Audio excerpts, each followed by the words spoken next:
If you want to learn about hacking, this is as easy and as awesome as it gets. You get a 4+ hour in-depth course showing you how to start from nothing right here in this video. Get a virtual box set up on your computer that gives you a safe environment to work in, how to use Kali Linux, how to do penetration testing, web testing, Wi-Fi hacking, and more. You get all of that starting from nothing with the very basic terms. I'll show you right now what you get in this video. You get an introduction to ethical hacking, what it is in detail, prerequisites, success tips for getting the most out of this, an overview of basic terminology, installing and building your hacking environment in a safe way no matter what kind of computer you're using, an introduction to the Linux terminal because you'll be working in Kali Linux. Ermin and I will take you through how to use the Linux terminal and know your way around. From there, you get technical welcome into Tor proxy chains, VPN, MAC changers, Nmap, Wi-Fi hacking and cracking, and Aircrack Reaver installation and usage. This will get you on your feet and hacking from a point of not knowing anything. You get 4+ hours of HD screen capture videos delivered to you as a free preview within this video of my course with Ermin that is one of the best on Udemy. It has 17+ hours of HD video. And while the course is $199, you're getting a quarter of it right now for free in this video.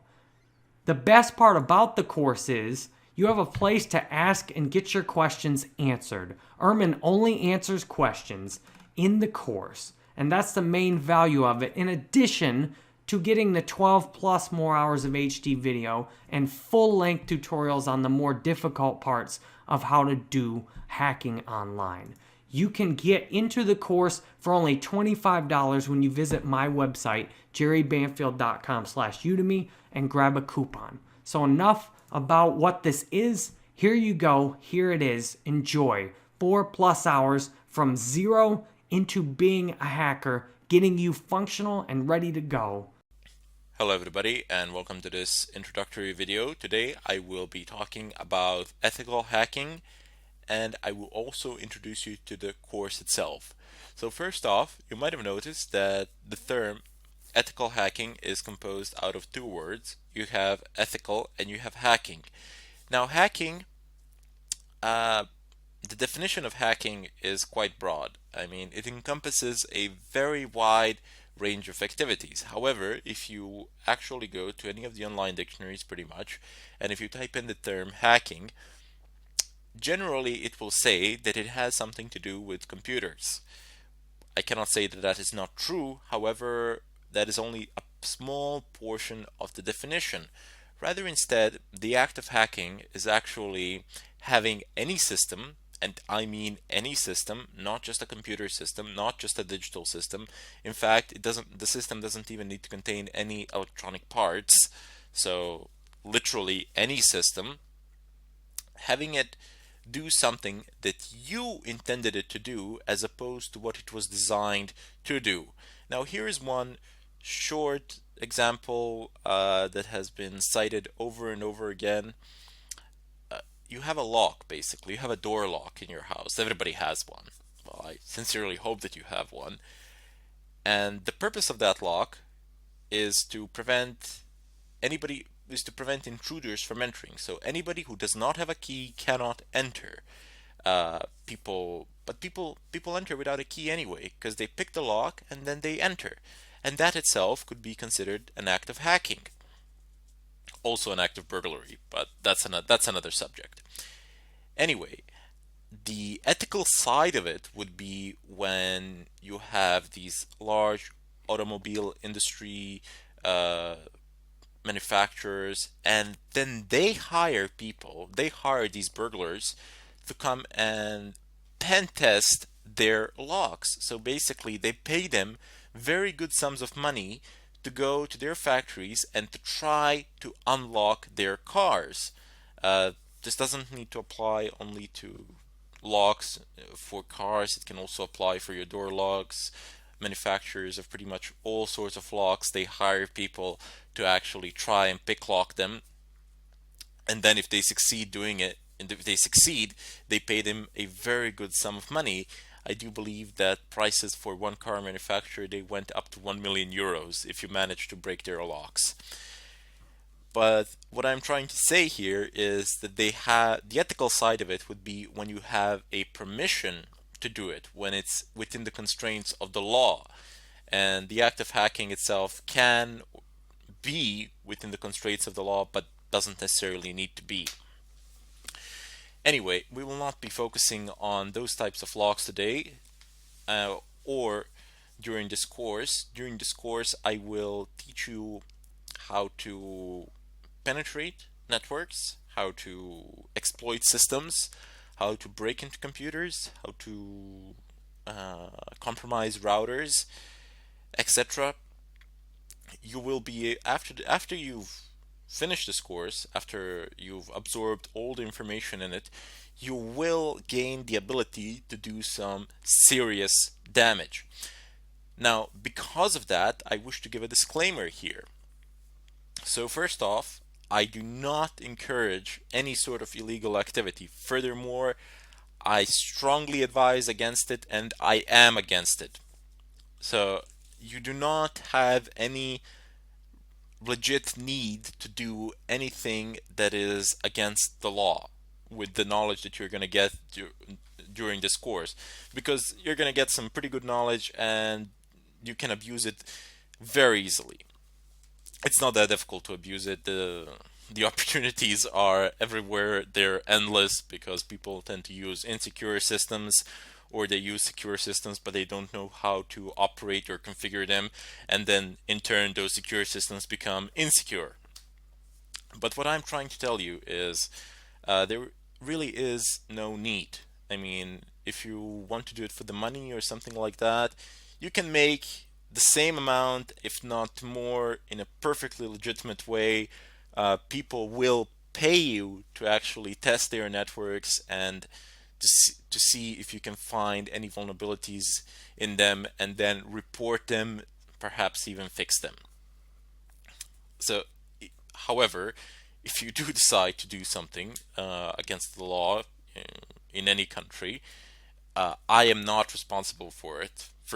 That is what I want to say. I do not claim responsibility for it, as I have already stated that I am doing this for purely for educational purposes, and I do not advocate the use of this material for any sort of illegal purpose.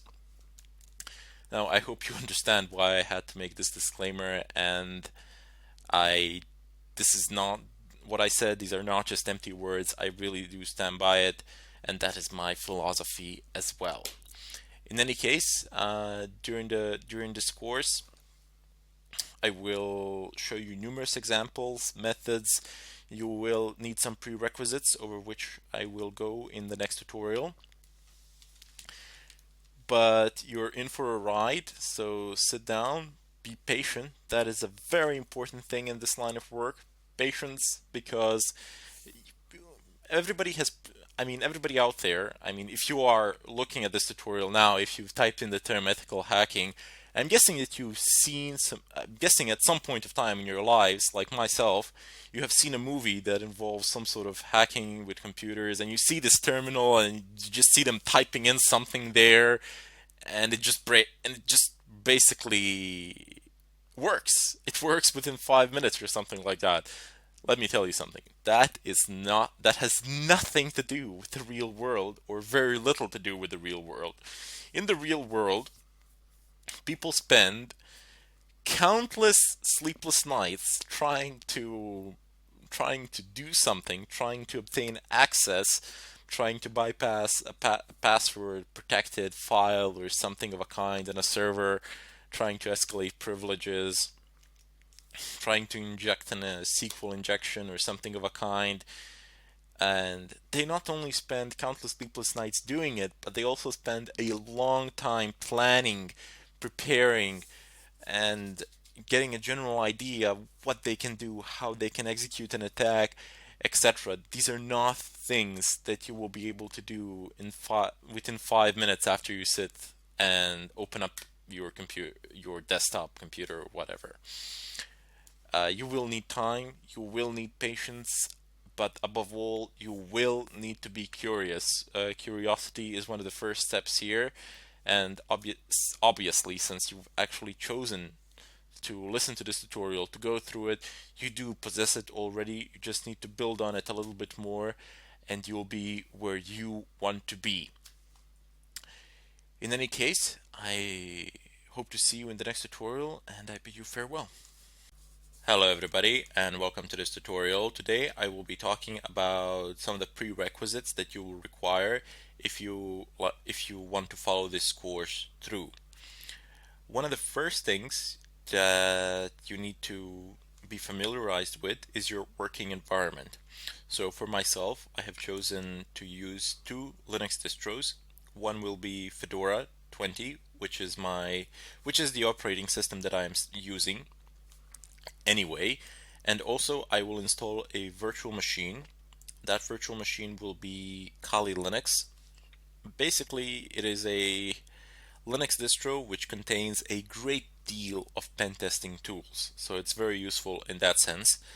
Don't worry about it, I will explain this process in great detail, how you can set the virtual machine up, how you can install it, and so on and so forth. However, should you be using Windows, that is definitely not advisable for this kind of activity. Primarily because I mean, since I'm doing this in a environment that I own, it doesn't really matter to me if I'm anonymous or not, but in the real world, all the pen testing that is done in the real world, you're always trying to anonymize yourself. You're trying to be as invisible as possible, as much as possible. You do not want them to figure out where the attack is coming from or anything of a kind. You want to wipe your trail or something of a kind. And Windows is really not good for those sort of things. So there, your anonymity level will be very low, and most of the tools that we're going to be using, they are native to the Linux environment. They were made for Linux. So some of them might not work under Windows. I have not tested them all out, but most of them will. So you can still use Windows if you like, because I mean you're not hiding from anyone. But since I'm recreating the real life scenario here, I do need to actually use proxies, VPNs, and so on and so forth, just to show you how it is done, how you can do it. Also, for all the Mac users out there, if you're using Mac OS X, it doesn't really matter which version. Most of the stuff should work like no problems. The procedures are fairly simpler. The command line tools are the same. How you install them differs, but pretty much you will be able to run the same commands as me. So there shouldn't be any problems there. Your anonymity level with Mac OS X should be relatively good, but still on Linux you have the greatest anonymity, and you are rather safe in that sense. Other than that, you will also require working internet connection. And even though all of these attacks that we're going to do today, well, most of them, they work much, much better if you have an extremely fast internet connection. But some of these attacks are actually conducted from public Wi-Fi's, in real life anyway. We'll just pretend I will set up a wireless access point in my house and load it so that it's similar to the public Wi-Fi, which is very slow. Some of these attacks, as I said, they go over public Wi-Fi's, and as we all know, and as we've all painfully learned, public Wi-Fi's are not the fastest internet connections out there. So primarily because you have a lot of people that are connected to them, and there's a lot of data going through. They're not the safest networks out there either, but as I said, if you want to absolutely anonymize yourself, and that is what some people do, they actually go out and hook up to a public Wi-Fi, or they go to a bar or something of a kind. and conduct their attacks from there. Now, before they do that, they need to figure out whether the bandwidth of that Wi-Fi can sustain their attack. So they need to minimize it, they need to downsize it, and that is how they become absolutely anonymous. Anyway, the third thing that you will absolutely need. So these three things, these are the basic requirements. There are everything else we'll pick up on the way. I will show you how to do it, no problems there. But these three things, I can't really show you how to. I mean, I can, but it's a bit pointless how to go to your ISP and hook it up to the internet and hook your telephone to the internet or something of a kind. But in any case, the third prerequisite is a working wireless card. And when I say working wireless card, most of the devices have them. Pretty much all laptops from 2005 or from 2008 were standardized with wireless cards. If you're using a desktop machine that doesn't have a wireless card, you should, but it's not. You don't need to. But however, if you want, you won't be able to follow through a portion of this tutorial then. You should go out and buy a USB wireless card or something of a kind. They're pretty cheap, I don't know, 10, 15 bucks. So they're not that expensive and you can get them pretty much anywhere. Anyway, as I was saying, what I mean by a functional wireless network card is that it is recognized by your operating system.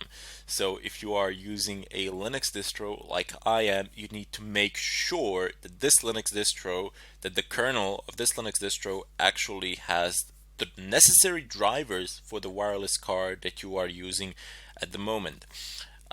If you're probably using Atheros or Broadcom, Atheros should be fine. Pretty much Linux kernel support a large amount of Atheros devices, if not all of them, in terms of network cards, so that should be fine. There were some problems with Broadcom, but as far as I'm informed, that has been solved, so no big deal there. If you're uncertain how to check whether your wireless card functions under your Linux distro, well, just try connecting to a Wi-Fi. If you can connect to a Wi-Fi access point, if you can connect, obviously it works. If you can't, it doesn't work. But don't just hop to a conclusion that it doesn't work. Maybe it's just turned off or something like that. But do not worry, I will show this in greater detail in the follow-up tutorials where we actually go over the installation process and all of that. Now there are a couple more things which we need to go over before we head over and start the installation.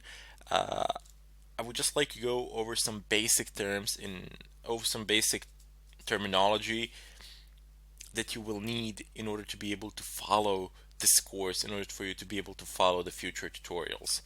In any case, I bid you farewell and I thank you for watching. Hello everybody and welcome to this tutorial. Today I will be talking about some of the basic terms which you will need in order to follow this course through. So first off, you have three main categories of people. There are white hat hackers, gray hat hackers, and black hat hackers. Uh, Everything that we will be doing falls into this category here. So white hats. Those are people whose activities are within the confines of the law. There are people such as pen testers, ethical hackers, people like you and me, and so on. Then you have gray hat hackers whose activities are bordering between legal and illegal. It's a bit of a shady area there. In addition to that, you have the most known category, which is black hat hackers. And usually, and unfortunately, every time somebody hears the term hacking, it is associated with people from black hat world. Uh, there are people who conduct all sorts of illegal activities or conduct activities without any regard for the law and, I don't know, extract information from certain servers, credentials, your credit card information, take services down, usually to extract some sort of financial gain. In any case, down below, you have footprinting. Now, the act of footprinting is basically information gathering. Uh, you are you're conducting some sort of reconnaissance work. You are figuring out the IP of the server, figuring out which ports are open, and with that you can conclude which services are running there. But it doesn't necessarily need to be confined to the digital world. The active footprinting can also be when you go to the company itself, you just walk in. It doesn't necessarily need to be a company, it can be pretty much any building with the servers in it. And you have a look around, you try to gather some information there on site, or you go and you dig to their trash cans. Go behind the building, jump into those trash containers, and get some information from there. Also, people have been known to go onto parking lots to see who the employees are, who works there, all sorts of things. So this is just general information gathering in regards to your chosen target. It doesn't need to be confined to the digital world. Anyway, down below you have certain types of attacks. You have DOS and DDoS. Very basically the same thing implemented in a different way. DOS stands for denial of service, usually called childish attacks because they were relatively easy to implement, and they still are, provided of course you have enough machines, but that's the domain of DDoS.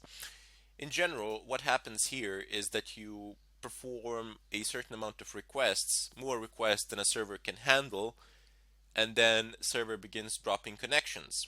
For example, Apache web server, I believe by default it can handle up to 10,000 connections or so.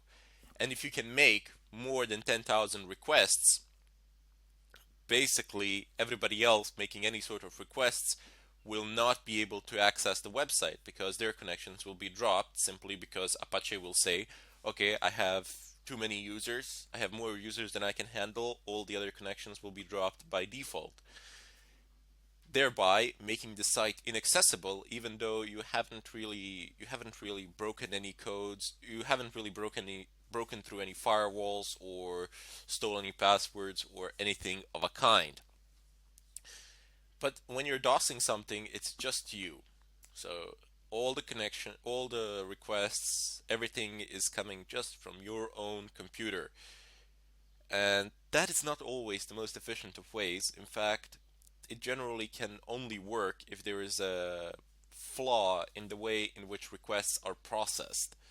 However, that is why you have DDoS attacks. When you have multiple computers, multiple connections, and they are all making simultaneous requests to a certain server, and this is really difficult to fight off. I mean, you really need to have a clever configuration of your firewall, and you need to have quite a good firewall as well. Usually you would need a physical one to prevent these sort of DDoS attacks, and by physical I mean a router firewall or something of a kind. This is quite difficult to, it's not difficult to actually do the attack itself, as it is difficult to make the necessary preparations. First of all, you need to go about infecting other devices which you will enslave and use in order to perform this sort of an attack. This is the hard part. The DDoS part is quite easy compared to that. For that, in order for you to infect other computers, you need two things. You need RATs, remote administration tools, and you need to make them fully undetectable. That is what the term FUD stands for. So it just means that they cannot be detected by antiviruses, or more precise term would be that they are not labeled as something malicious by antivirus programs. And by the way, sometimes, actually most of the times, you don't actually need to make your own applications fully undetectable. There are plenty of pen testing companies out there, and not just pen testing companies, but other companies as well, who will pay very good sums of money if you can make their programs fully undetectable by antivirus programs.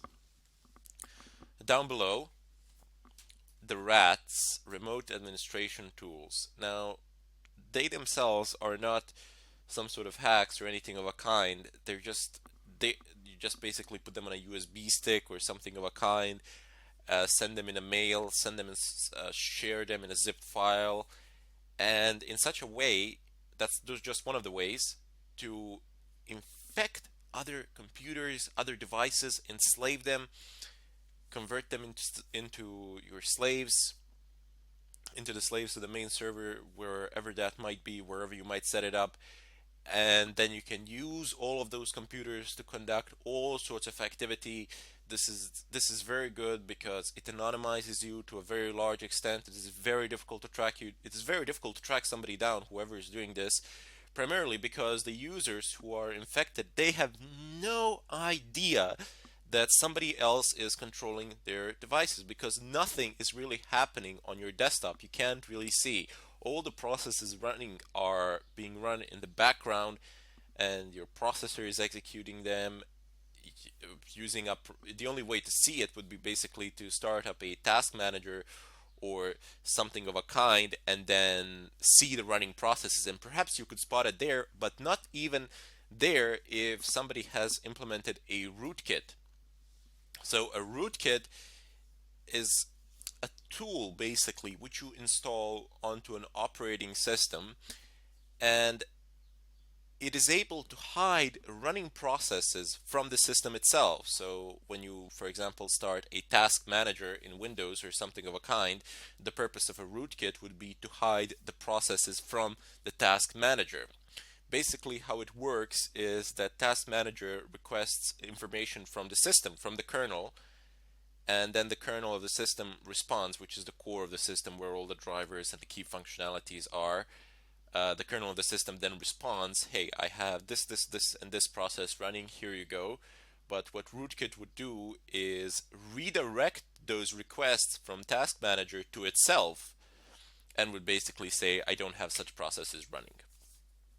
So very, very dangerous and potent combinations here that we will use later on as we progress through this tutorial, but for the time being, I just wanted to give a bit of an introduction to it and give you an idea of what we shall be doing through some of these basic terms and concepts. Next up, we have phishing attacks. Now, phishing attacks are basically when you apply some sort of bait, somebody bites it, and then you pull on it. Simple as that, right? As the same way you do phishing. Well, not quite. Phishing attacks would be when you get I don't know, an email from someone, and there's a link in it. You click on it, and it throws you somewhere, I don't know, onto some website. It perhaps looks like something legit. It perhaps looks like a website that you are using or something of a kind, but it is not. And you pass in your credentials, and that can be a problem.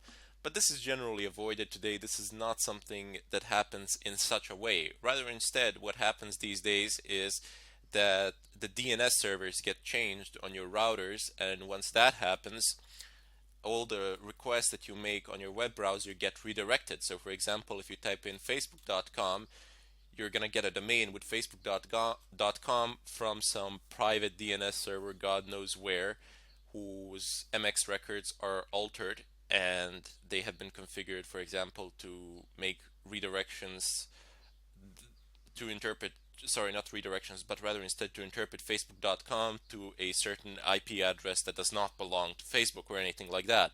So you open up your Facebook, it looks exactly the same. There is no way to tell, because in the upper left corner of the screen you have the domain name written. It's www.facebook.com, and basically provide in login credentials. Once you do that, they're gone. Somebody has them. One of the ways to detect this, even though it's very, I mean, it's not hard, but nobody really pays any attention to it.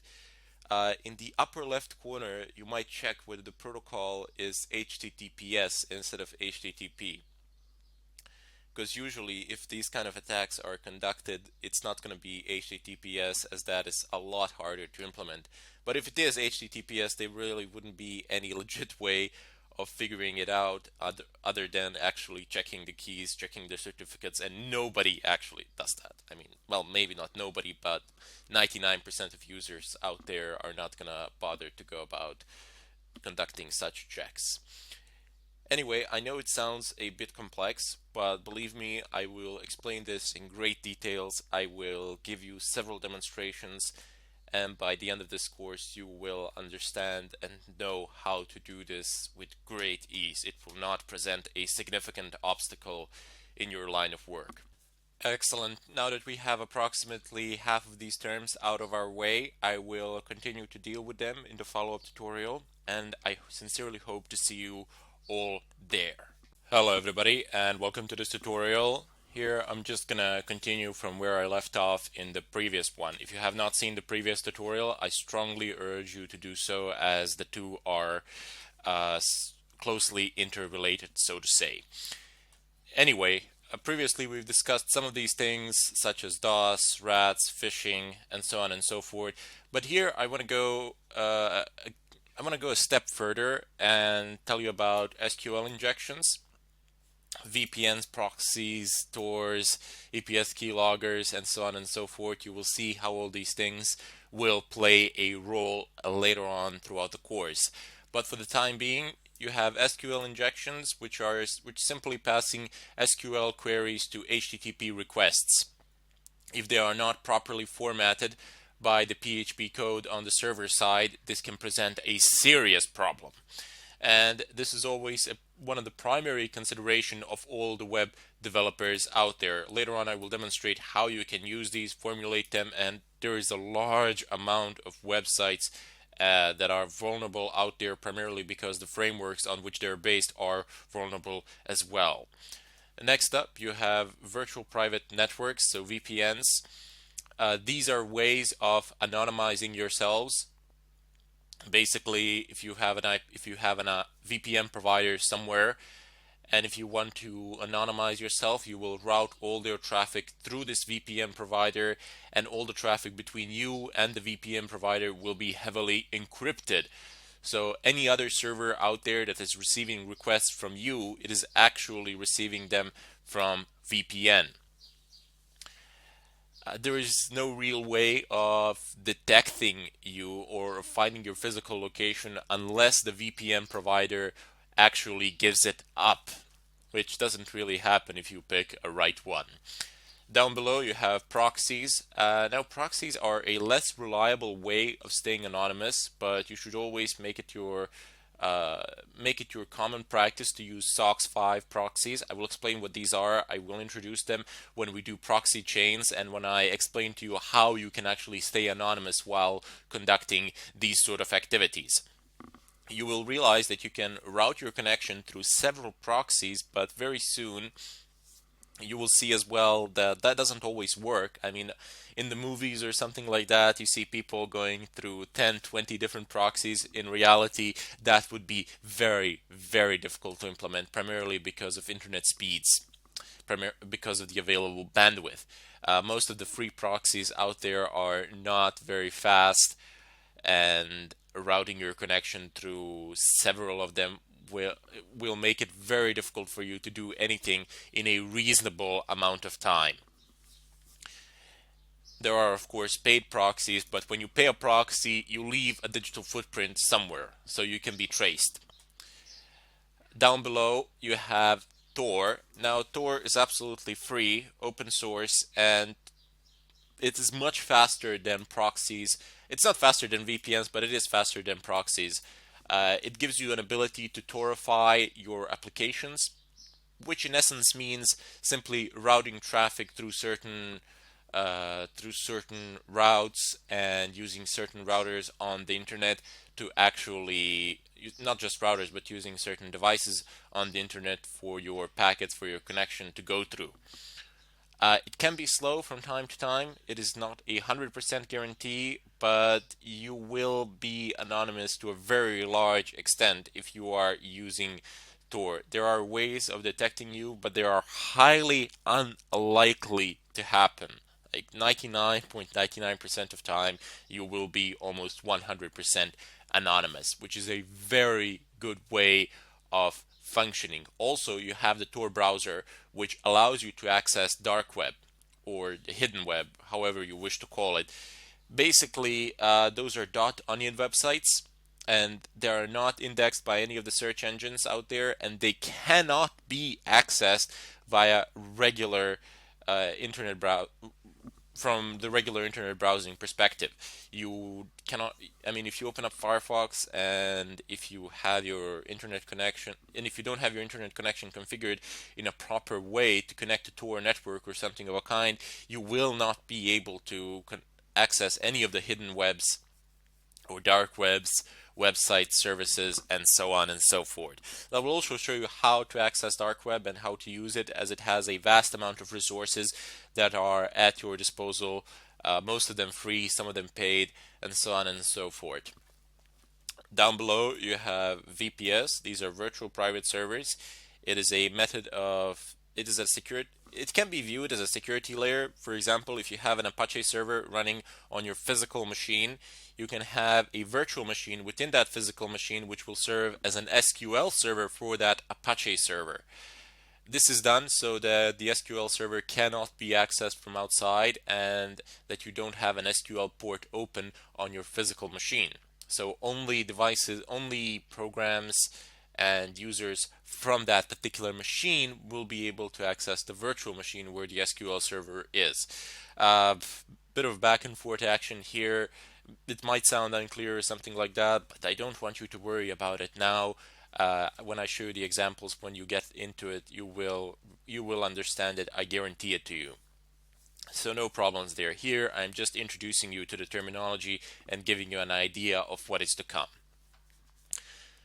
Excellent. So we also have keyloggers, which are tools that are used to steal credentials, and not only credentials, but also used to extract information.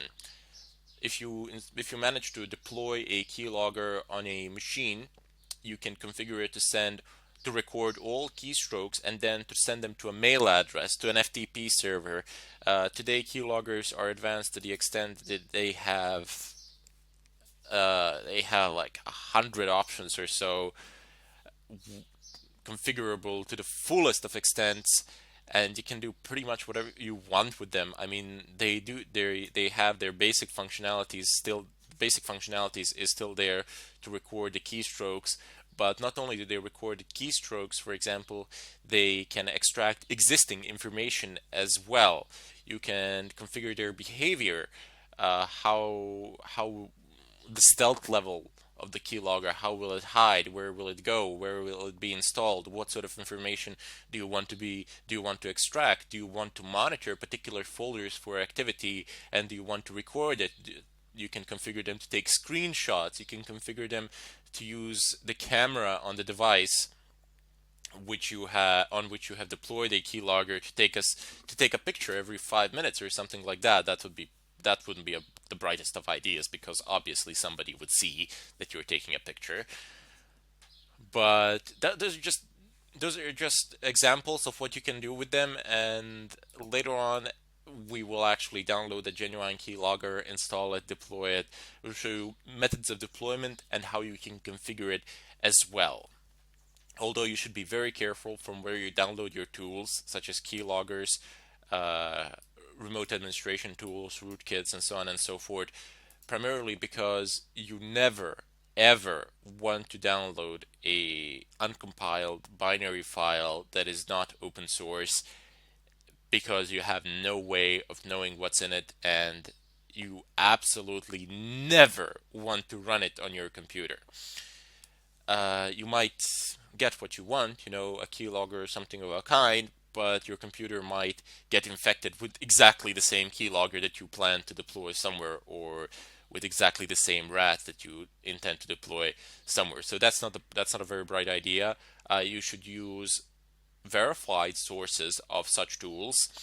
I will show a few of them later on as I go over to the internet and download them. But I'm just making it very clear here that you should be very careful with these things. And one of the foolproof methods of doing this is actually configuring a virtual machine and doing this sort of activity on that virtual machine. So even if you get infected or something of a kind, it doesn't matter. It's a virtual machine. You can reinstall it anytime you want, very fast. Pretty much no information will be lost there. More importantly, the primary file system on your main physical machine will not be accessed from the virtual machine. Anyway, Down below you have the terminal. So terminal is basically an interface for you that allows you to control your operating system. Now, Linux terminal is very powerful. We will be using it extensively. You will need to familiarize yourselves with it. I will familiarize you with it. I will teach you how to use it. Uh, to some people, it might seem a bit difficult or a bit tricky at first sight. You know, there are a lot of commands to type in, how to memorize them all, what to use where, and so on and so forth. But believe me, there is a certain logic to it, and once you figure it out, everything just flies. I know by heart about 30% of possible commands out there regarding Linux terminals, and the rest I simply figure out with dash h or dash dash help. The system pretty much tells you everything you need to know. It helps you out to a great extent, and you are able to figure out a lot of things from just understanding the basic logic, how it works, and so on. Now there will always, of course, be arguments. I don't know, there'll be people saying, well, why would you use terminals? Why wouldn't you just use GUI tools or something like that? The simple answer is because they are not as nearly as powerful as the terminal tools are. Plus, terminal tools have far less dependencies, and most of the hacking tools are basically designed for the terminals. They don't have GUIs. A lot of them do have them these days, but I might go over them briefly at a certain point of time, because it is not the GUI interfaces are not that relevant. When you figure it out how to do it on the terminal, you will automatically by default know how to do it with the graphical user interface for that particular program. Anyway, down below you have firewalls. Now, firewall in Linux is configured through IP table commands. You keep on passing arguments and configuring these firewalls, and this is one of the main reasons why you should not be using any distribution of Windows for this particular tutorial, to follow this tutorial. You will need to install as I said previously, you will need to install either a Linux virtual machine or create a dual boot or something of a kind. I will of course show how to do this and demonstrate it in great detail. But one of the main reasons, the firewalls are one of the main reasons why we can't use Windows for these sort of purposes. Uh, Linux firewall is open source, and it has a ridiculous amount of options. A ridiculous amount. I'm not kidding here. You can do with it pretty much whatever you want. You can close open ports, forward connections via ports or via IP addresses.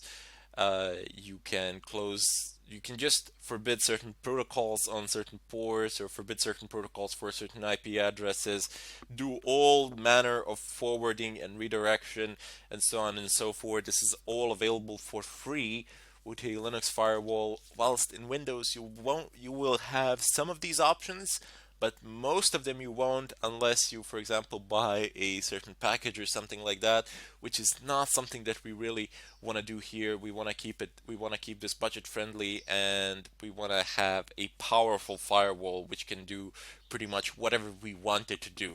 Now there'll be two ways of configuring this firewall, and if you are afraid of messing it up, don't worry about it, because most of the configurations that we will do will be short-lived configurations, so to say, primarily because all the configurations made to the firewall from iptables command, unless specified otherwise, will be temporary, and they will hold until the next system reset.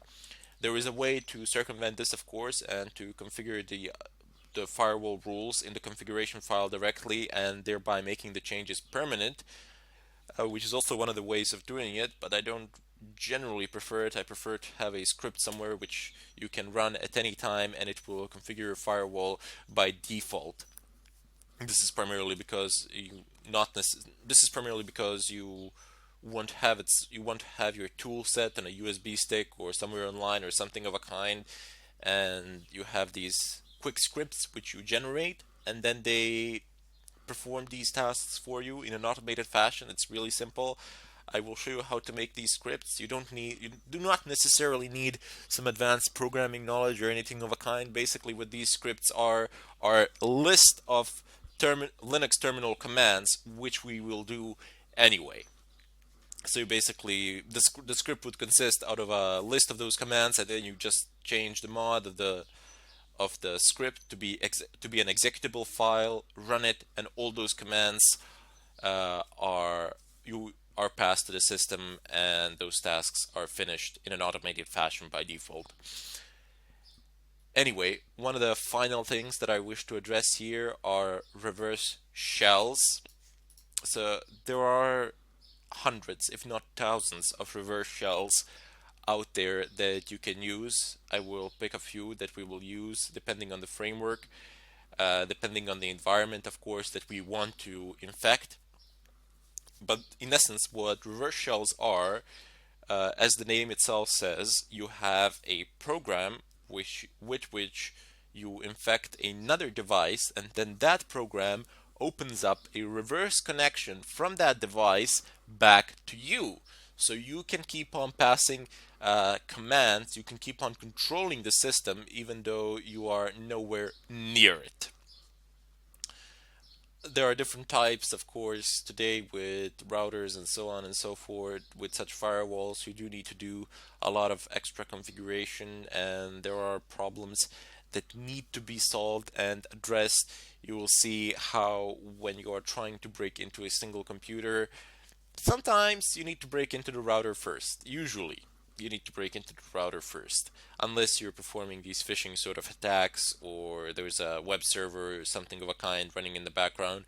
But attacking a private device, a private computer, which is usually what people do as preludes to bigger hacks because they want to extract some sort of information or something of a kind from, let's say, a company's employee that's a network administrator or somebody like that, they will one of the basic vectors would be to attack a home router, change the DNS settings there, and try to steal credentials in such a way, or put the computer in the DMZ of the router, the militarized zone, so that the router is no longer effective for that device. Rather, instead, it just forwards all traffic to that device regardless. So that can be, those are just some of the types of attacks that you can do, but reverse shells will depend on the choice of the environment that you are trying to infect, and will depend on the choice of your attack route as well. In any case, I hope that you got some basic introduction to these terms. I again repeat, if you didn't figure it out all immediately, don't worry about it. We will do all of this in great details with a lot of examples, and you will understand it. It's not complicated. Do not allow fear to dissuade or stop you. Just keep on going in spite of it, and if you can just stick in till the end of this course, you will, I guarantee it to you, you will understand it. With just a bit of focus and a bit of curiosity, you will be able to obtain the necessary skills needed in order to become a pen tester or an ethical hacker. I bid you all farewell, and I hope to see you in the next tutorial. Thank you for watching the beginning of this video. Ermin has walked you through an introduction to ethical hacking, what it is. Ermin's explained the prerequisites for getting the most out of this, and Ermin's went through the basic terminology with you. At this point, it's time to build your actual hacking environment. To do your installations with VirtualBox and make your virtual environment that will give you a safe way to try out everything Ermin has explained to you. Now, this is the part where the course gets difficult. Up until now, you can passively watch and listen as Ermin explains many of these concepts.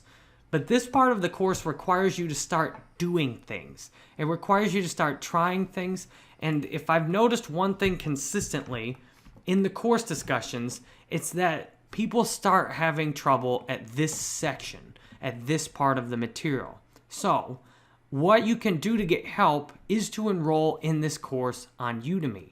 Ermin is not available to answer questions on YouTube because there just are so many questions that come with this. You can see question after question after question, posted in the Udemy course, and Ermin just goes through and answers them. You can count on Ermin to answer every single question you have when you are enrolled in the Udemy course.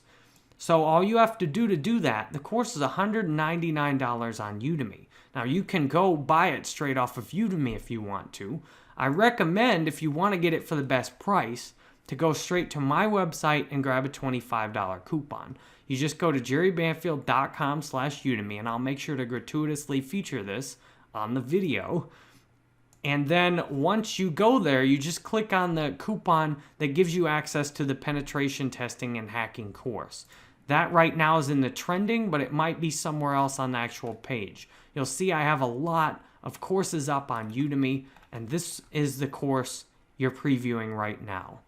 And so you go up, once you've clicked on the coupon, you can see it's only $25 instead of $199. All you have to do then is click on Take This Course, sign into your Udemy account if you already have one, or sign up for a Udemy account to take the course, and then complete your payment. Then you can take all 17 hours of the course instead of just taking 4 of it or so on YouTube. You can also get your questions answered. But if you don't want to go pay for the course right now, the good news is you can keep getting this free preview right now. The next section will walk you through setting up your hacking environment and then introducing you to the Linux terminal. So you get a ton more free preview of this course now. And I'm honored you're here, and thank you for watching this. Hello everybody, and welcome to this tutorial. Today I will be talking about our working environment. I will show you how you can set it up. So first off, we need to install VirtualBox. Now it doesn't matter if you're running Mac OS X, Linux, or Windows, you will still need to do this for several reasons really. First of all, I mean, we're going to be doing a lot of stuff, and we're going to be doing it as root. So we are always facing the prospect that we might break something, that we might mess something up, and it's just better to have that virtual machine, because even if you do mess something up and even if you don't know how to fix it, it doesn't really matter. It is only a virtual machine. You don't really have any data of importance on it. However, if you mess something up on your main machine, that can be problematic. If you're forced to reinstall it or something of a kind, then you need to back all your data up, you need to figure out where everything is, etc. Or you can try fixing the problem, and depending on what that is, it could consume a large amount of your time. So just take my advice for it and go ahead and install VirtualBox. It's not that complicated, it's pretty simple. I'll show you how to do it in a minute.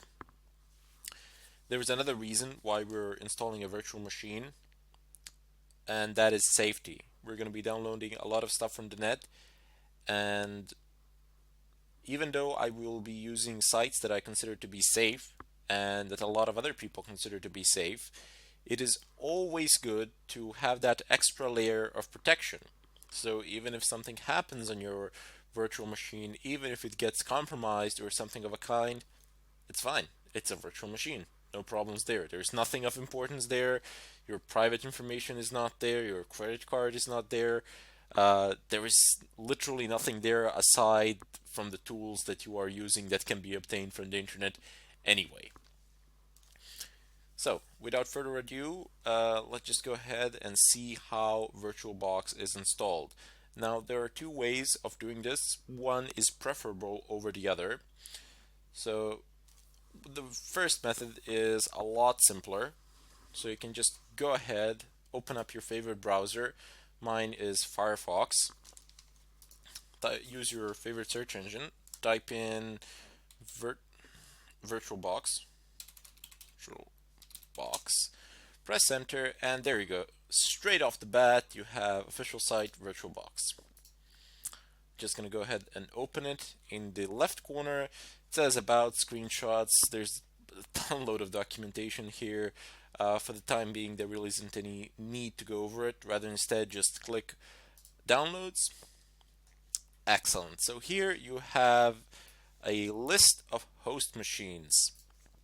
have VirtualBox for Windows hosts, for OS X hosts, for Linux hosts, Solaris hosts. Actually, for Solaris, you can just use it from the repositories immediately. But for the time being, we cannot use the repositories. We need to configure them in Linux, and repositories in Linux are places from where you pull your software for your Linux distro. Anyway, we will need VirtualBox for Linux hosts. I have already downloaded it in order to save time in this tutorial, but you just click on it and then it pops. So you have these guys are amazing. They have this virtual machine manager set up for multiple Linux distributions. So you have Ubuntu, you have Debian. Not sure why they actually separated Ubuntu and Debian, but it doesn't really matter since Ubuntu is based on Debian. Pretty much everything that works in Debian will work on Ubuntu as well. You have OpenSUSE. Wow, you even have the enterprise. But for the time being, I'm interested in Fedora. And even though Fedora 21 came out and it says here Fedora 18, that's perfectly fine. It's gonna run no problems. Anyway, right next to it, you have i386 and AMD 64. What these markations mean? Well, basically, they're just references to 32-bit and 64-bit architectures. If you do not know what your machine is, whether it's 32-bit or 64-bit, well, no problems there. Just go ahead and open up your terminal, type in uname space dash a, press enter. You don't need to be root to do this. You can do this as pretty much any user, and you get a listing of information here. So you have Linux platform, local host, that's the domain. You have the version of the kernel and Fedora distribution as well. It's number 20. And then you have the architecture. So it's x86 underline 64. There we go, 64-bit architecture. Fantastic. Now that we have established that, you can actually go ahead and click on it. If you're using a 32-bit one, just click on the 32-bit one. The procedure is absolutely the same. There are literally no differences. It gives me an option to save a file, so just click save and then click OK. That will download the file for you in the default downloads folder, unless you've configured it in a different fashion. I'm just going to go ahead and cancel it because, as I said, I've downloaded it previously in order to save some time in this tutorial. So just cancel. Go back to your terminal. Now clear the screen. You will need to be root in order to do this. So just type in su, press enter, and type in your password. And of course I got my password wrong. I'm quite famous for doing this. I don't know why, but it's fine when I forget my passwords. When I forget my encryption keys, that can be a bit of a problem. Anyway, there is a tool for managing RPM packets. As this is a Red Hat distro, all the packets, software packets for it, have an extension .rpm. Here, let me just go ahead and show this to you. I'm going to go ahead and create a bit of a bigger zoom in so you can all see what I am doing here. Now, I am currently using the terminal, and I will give more detailed explanations. I will instruct you on how to use it. I will explain pretty much all the commands that we will be using in great detail, but for the time being, just tune in and follow through. So there's a command ls, and then I want to go to the folder downloads. Home, chronic, that's me, that's the username, downloads, and oops, VirtualBox, there we go. Press enter. I'm just going to go ahead and clear the screen one more time. There we go. Got exactly the same thing, but a bit better looking. Anyway, you see this extension that I have marked. It says .rpm. Now, .rpm represents a type of packet that I stated previously that is meant specifically for certain Linux distributions, such as Red Hat, Fedora, CentOS, and a few others. What you can do is use your default RPM software. So just type in RPM space -i argument is for install, and then specify the path to your package. So home, electronic downloads, uh, VirtualBox, and press enter from here. Now again, this process is automated. There isn't much that you need to do here. Maybe press yes and that's it along the way. But in any case, this is not the method that you should be using. This is the method that I'm showing that you can use, but I wouldn't advise, as if you do install it like this, it tends to break with newer updates, so it can be a bit problematic. I will show you another method in the next tutorial where you can actually use yum, which is the default packet manager, in order to install this packet and then update it accordingly. In any case, I bid you farewell, and I'll see you in the next tutorial where I'll pick this up. Hello everybody, and welcome to this tutorial. Today I will show you another more reliable way to install VirtualBox. If you are wondering why on earth did I show you the other way using the RPM, if we're not going to use it here, well, it's always good to have another option. Plus, the procedure is exactly the same if you're installing any other RPM package. So you just type in rpm-i, and then you just type in the name of the package that you have downloaded and that you wish to install. The procedure is exactly the same. I would recommend passing an H argument as well to give you a status bar, because if you just go ahead and type it in like this within the name of the package, it's going to install it no problems, of course, but the screen is just going to wait. Nothing is going to happen. You might think it's bugged or something like that during the installation procedure. Like this with H, there's a status bar that shows, so you know that something in the background is happening. But as I said, it's good to have another option. What we want to do today and now is actually install VirtualBox using the default packet manager called yum and pull the package from the repositories. Now, what are repositories? Repositories are places where software packages are stored for Linux distros, and then you can pull those packets, those software packets, from your Linux distro using the default packet manager. It's very simple, it's extremely easy, and it's one of those things that you will absolutely need to know how to do, because you'll be installing and uninstalling a lot of things during the course of your pen testing career, during the course of pretty much any pen testing exercise in general. So let me just demonstrate this to you. You type in yum and then you give it a command. First of all, you use yum to call your default packet manager, which is yum basically because I'm using Fedora, but if I was using some sort of a Debian distro, it could be aptitude, or it could be apt-get, and some other distros have their own packet managers, but we're not going to get into those now. Later on, I will show you what Kali Linux is using. That is the Linux distro that we will be using in order to conduct some of the pen testing exercises. So first off, you type in yum, as I said, and then type in search, which is you're basically telling yum what to do. You want it to search for something, so you just type in search. It's pretty much exactly the same as English language. You just kind of need to figure out the logic of it.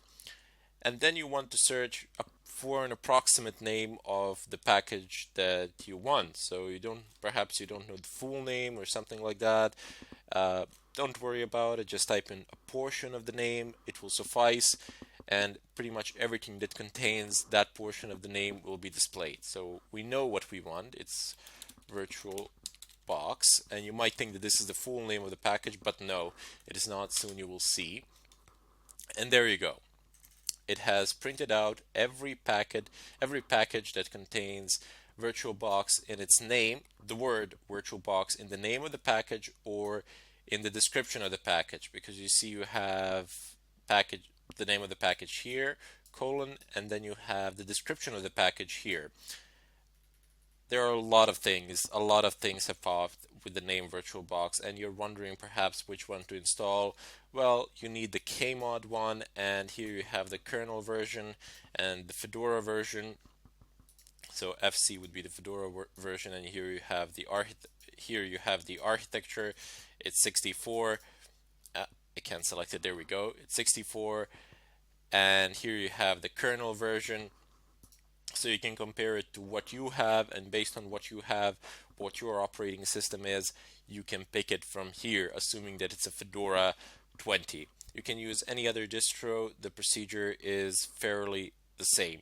Later on in the question parts, if you're using, for example, a Debian-based distro or a SUSE, OpenSUSE or something like that, feel free to ask me. If you can't manage it there, I will help you. I will help you out, no problems.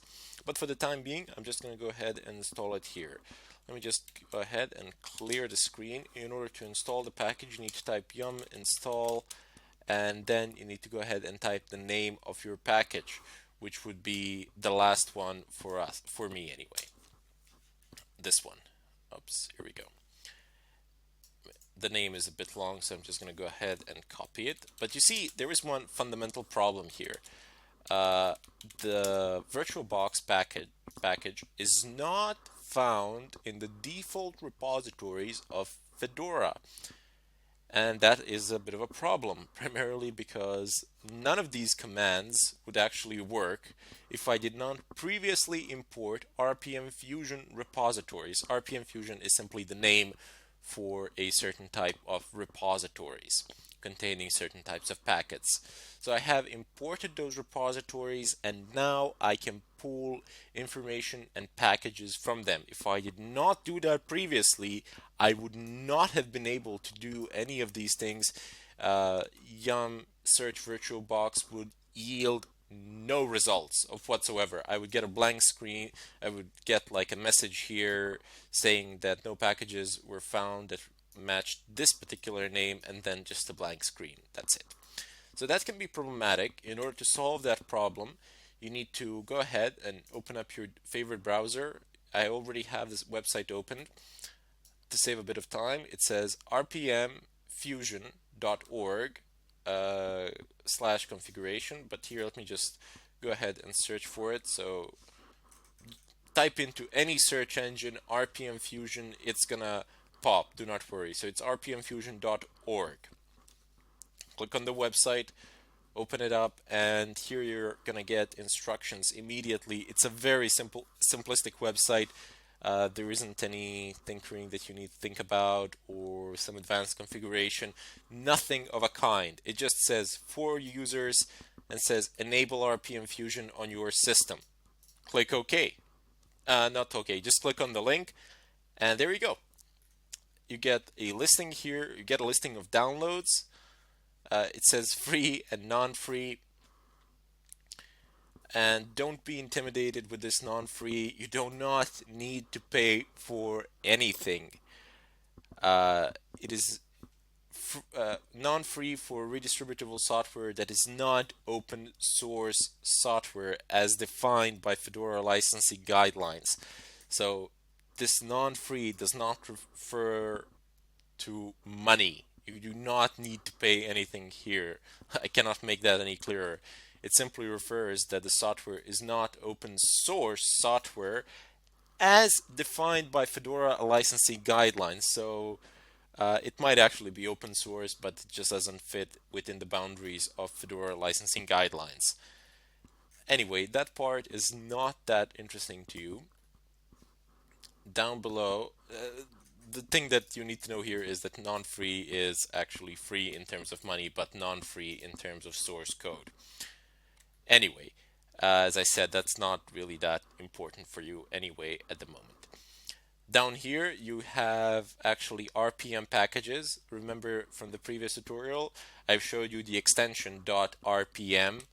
When you download a package, we could actually download one of these. Actually, I would download the first one and then install it using my RPM software. Just type in RPM space -I, and then I would, there we go, I just clicked on it. Then I would pass this file name as an argument as well, and it would install it no problems as well. But I don't really want to do that at the moment. I want to show you a different way of doing it. If you're wondering why it is being repeated twice, this is for free and this is for non-free.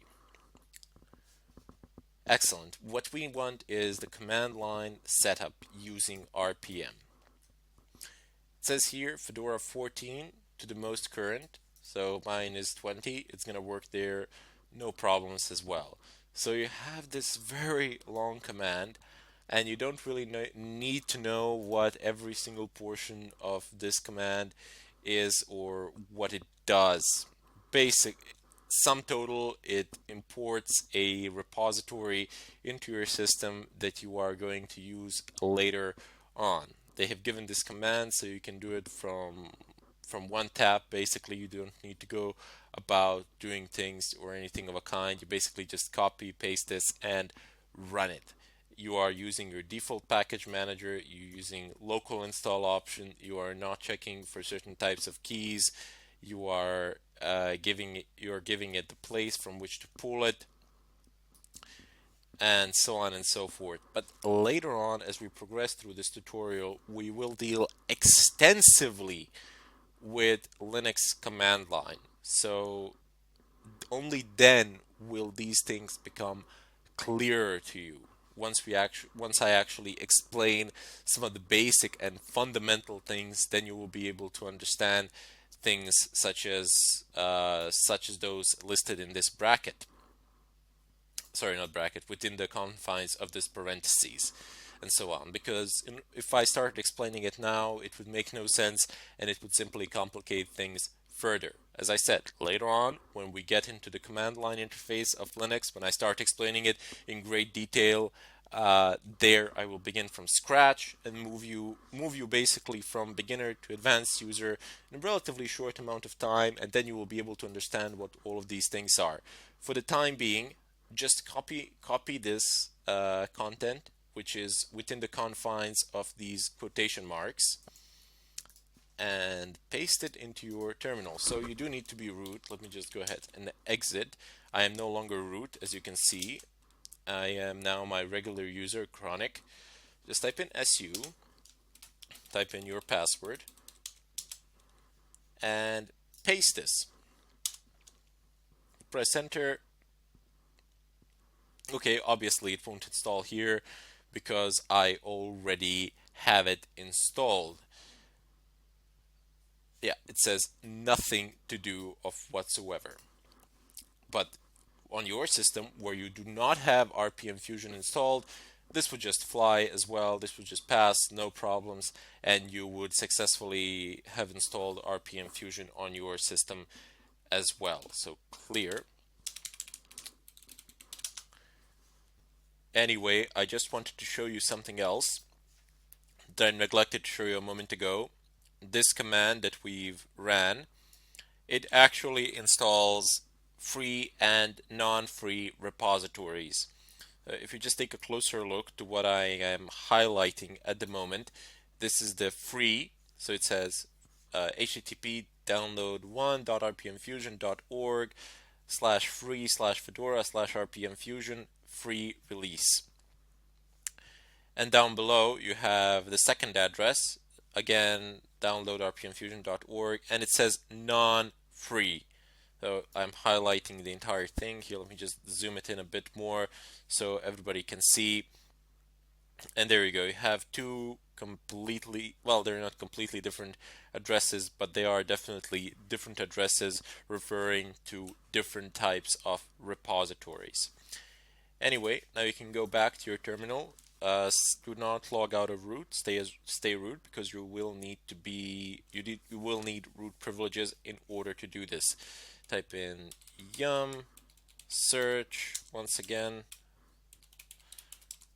virtual box, press enter, take the last one or whatever one suits your current kernel. You check the current kernel by typing in uname-a, and here you go. So it's 3.18.7.100, 3.18.7.100, FC20, FC20, and then you have the architecture listed here as well.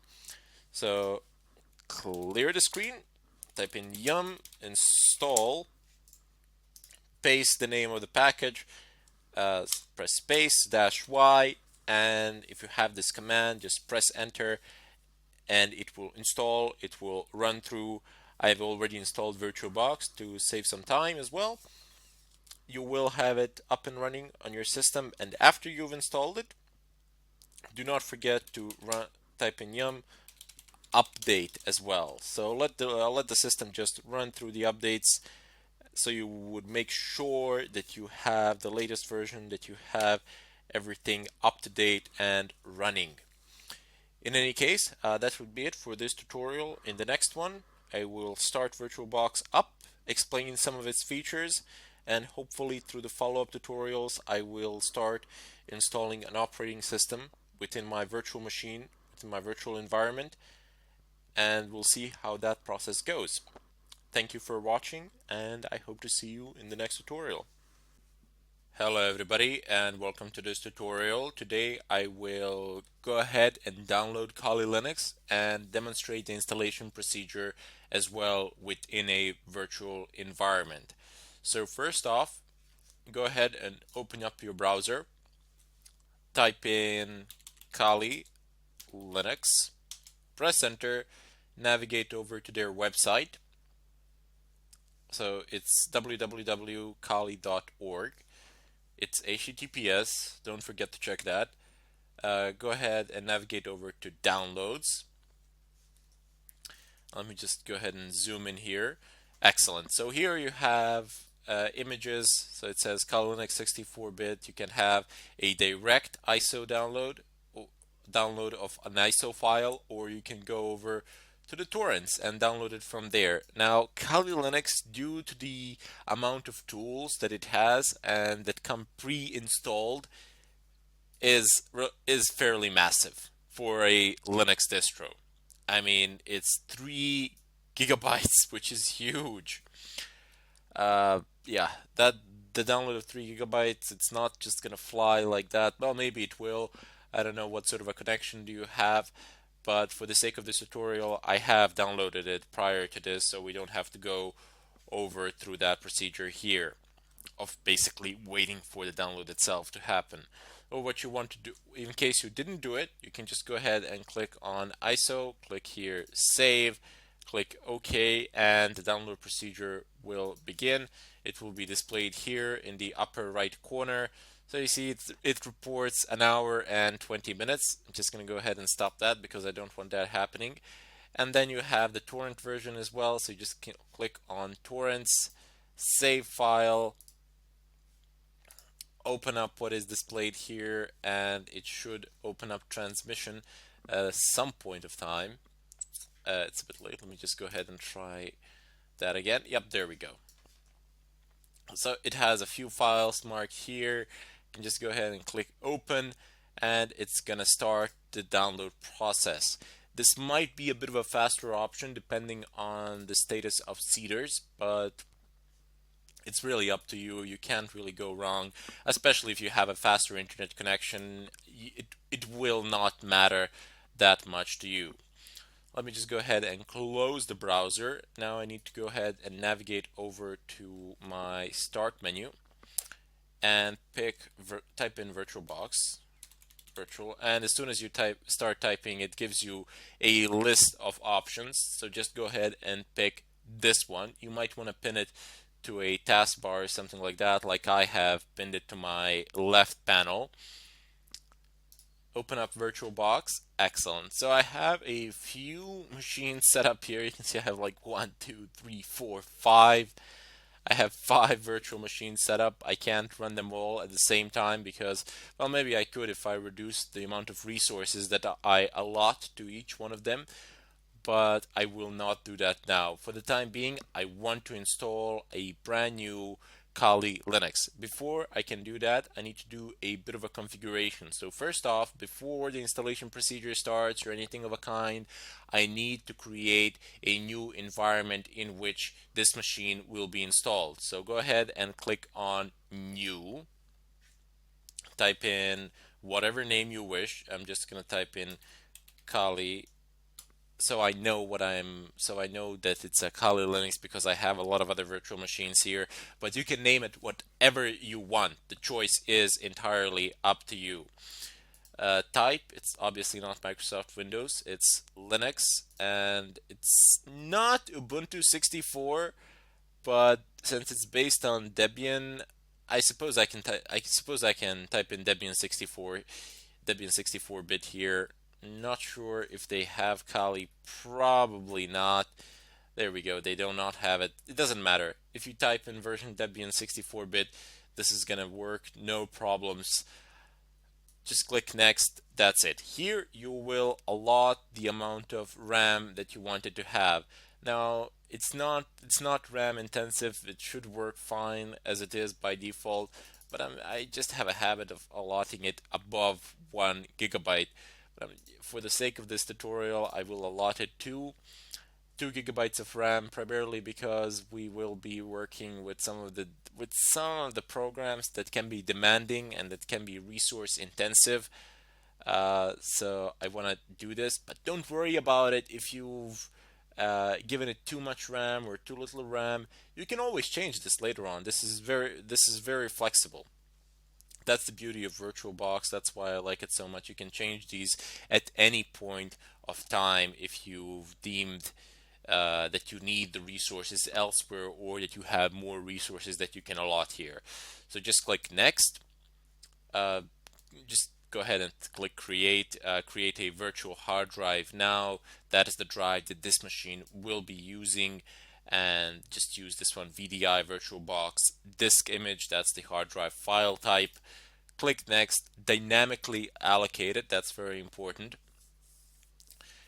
And you can read here what dynamically allocated means. Basically, it is hard drive file will only use space on your physical hard drive as it fills up to the maximum fixed size. And click next. Here you will allot the drive space. Now I have a lot of drive space, so I'm just going to go ahead and allot like maybe 120 gigs. That's gonna be more than enough for this undertaking. Since I do have a lot of drive space on my laptop, I don't really care. But if you don't have enough drive space or something like that, you can go ahead and allot it 50 gigabytes or something like that. Should work fine, no problems. 120 is more than I need, way more. So just go ahead and click create. That's it. Now we have our Kali now we have our environment under the name Kali set up. There is just one more thing that we need to do. We need to configure the boot order for this machine, and maybe not the boot order, but rather instead the location of the ISO file which it will pull. So go ahead and right click on it, settings, display storage, click on storage, click on empty. There's this disk icon here. It's when you click on it, it says choose a virtual CD disk file. So I have a few here, but none of these are what I actually need. If you have something in your CD-ROM drive, you can just go ahead and click here, and it's going to pull an image from a CD. But that's not really the case here. We have an ISO file that we want to use, so just go ahead and open it up. Click on Home, and I have it in my downloads folder. It should be around here somewhere. Yep, there we go. Kali Linux 109A AMD 64. I do believe that I am slightly behind the latest version, but we're gonna fix that with updates, no problems. Open it up. It says Kali Linux 109A AMD 64.iso, and that is the type of file that we're looking for, .iso. Open it up. There you go. It's now inserted. You can see it here, the blue marcation in the center. It's marked, and Kali Linux is in the tray. So click OK. Double click on Kali, and it says starting. Now it's running. You have a few options here to utilize. You can have live AMD 64, live forensic mode, USB persistence, live USB encrypted persistence, or just go ahead and install it. So what these options are, you have live, which is basically when it runs from a USB stick or something like that. Those are the live boots, can be USBs, CDs, or something of a kind where the system is booted from an external device, and that is what people usually do when they want to access certain services which are protected by the current operating system. So when you bring it down and when you plug in your USB and boot the system from the USB stick, your system, it will not recognize any of the file permissions previously set by the system that was installed there on the hard drive of the machine because it is down. And then you can, I don't know, then you can delete stuff that the system would not allow you to delete. This is one of the way that people have used to actually delete Internet Explorer in Windows, more as a joke than anything else, just to prove that it's possible. And this is also one of the ways in which you can pool the password files in Windows and decrypt them as well. So we will deal with that a bit later on when we get into more advanced stuff. But you have failsafe mode, live failsafe mode. Well, every system pretty much has a failsafe mode. Today, it's basic boot, and it just loads the basic things, and this is practically guaranteed to boot every time you boot into failsafe mode, unless you've messed something up that is in a very, very, very, very serious way. Failsafe mode will boot almost always. Forensic mode for investigators and such people, we're not going to be dealing with it in this fashion because we don't want the live, we want the installed version. And then you have live USB persistence. So this is a very nice feature that you can have. For example, you can have an operating system, Kali Linux or many other distros, installed on a USB stick, and you can have a rather large USB stick, like, I don't know, 256 gigs or something of a kind. It doesn't need to be that big, it can be a lot smaller, but the bigger the better, primarily because of this persistence flag. You can work, and all of your work will be saved on that USB hard drive, so you can make permanent changes to a live CD. Well, generally not to a CD. This is a USB. I do believe that there is a way of doing this with a CD as well, but nobody does that anymore. Just have a USB stick and you'll be fine. Uh, you see the first version, the live one, it means when you take it out, when you shut it down, it will forget any and all changes made to it. But when you have live USB with persistence, you can have those changes remembered. You can write them down. So next time you boot it, they will load. And here you have another great option. It's live USB encrypted persistence.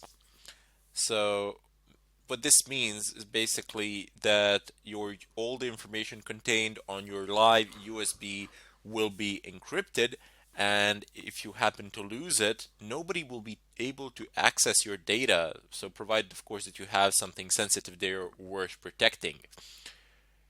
And of course, I mean, you would still lose the data, but you would ensure that no one can actually access it or anything of a kind. So if you lose it, if you have some passwords or something like that stored there, oh well, no big deal. You know, it's encrypted. Nobody's going to be able to break it, provided, of course, that you have a long enough encryption key.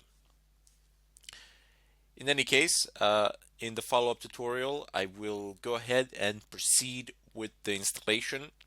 Notice that we will need to install a few more things because look at this, I'm resizing the screen now, and once I go past a certain size, I can no longer increase the size of my screen, of my virtual screen. Rather, instead, I'm just increasing its edges.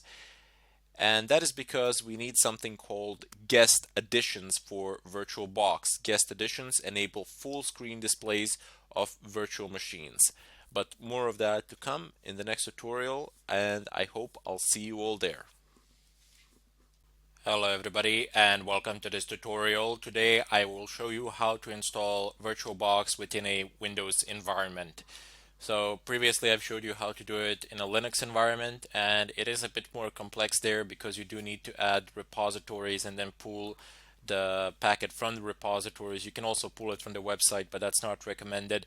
However, in Windows, the process is fairly straightforward. It's fairly simple. You just go ahead, open up your favorite browser. Mine is Firefox, and go ahead and type in VirtualBox. Press enter and go ahead and open up their website. Takes a bit to load. Don't know what the problem is. Perhaps my internet connection is slow. Never mind. Just click on downloads and choose VirtualBox 4322 for Windows hosts. So just go ahead and click on it. And I don't want to download it now because I've downloaded prior to this tutorial in order to save some time. But since you didn't, just go ahead and click on save file and it will download it. The download process will start. I'm just going to go ahead and navigate over to my downloads folder. I have it right here. So I'm just going to go ahead and double click on it in order to initiate the installation wizard. Keep in mind that this is actually a virtual machine, and I am conducting an installation of VirtualBox within a machine that is being run within yet another VirtualBox. So a virtual machine within a virtual machine would be a proper way to name the situation. You can see I've minimized it and I can pull it now around, but it works just fine. The installation process will go no problems. It will go fairly smoothly without any problems.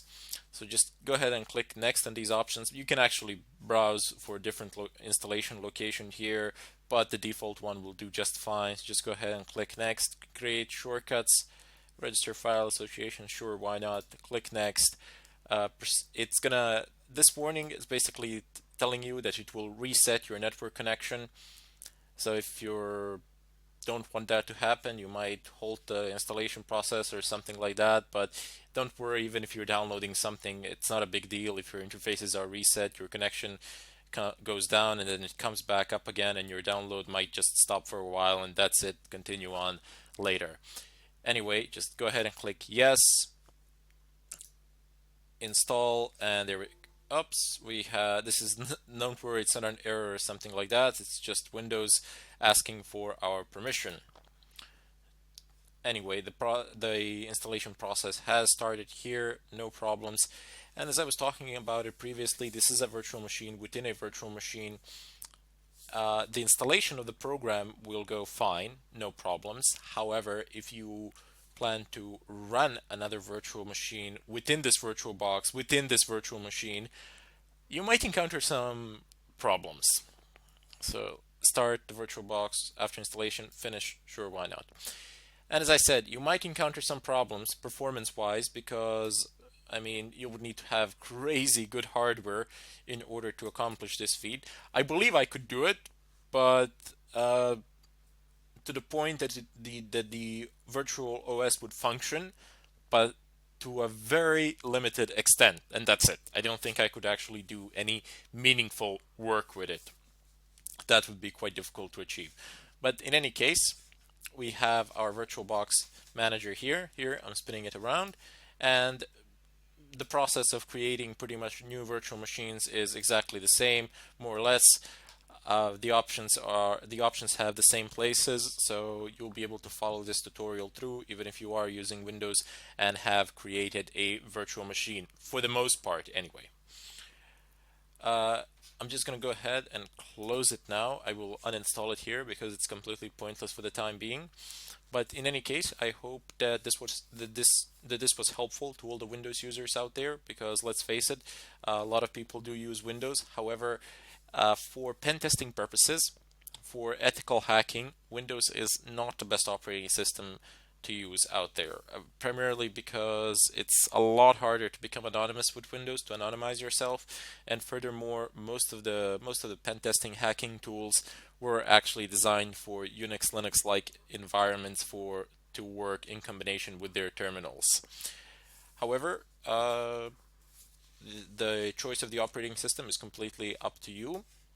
I will be working with Fedora, Linux, and I will most likely be using this Windows machine as some sort of a victim which we will be attacking and exploiting. Anyway, I bid you all farewell, and I hope to see you in the next tutorial.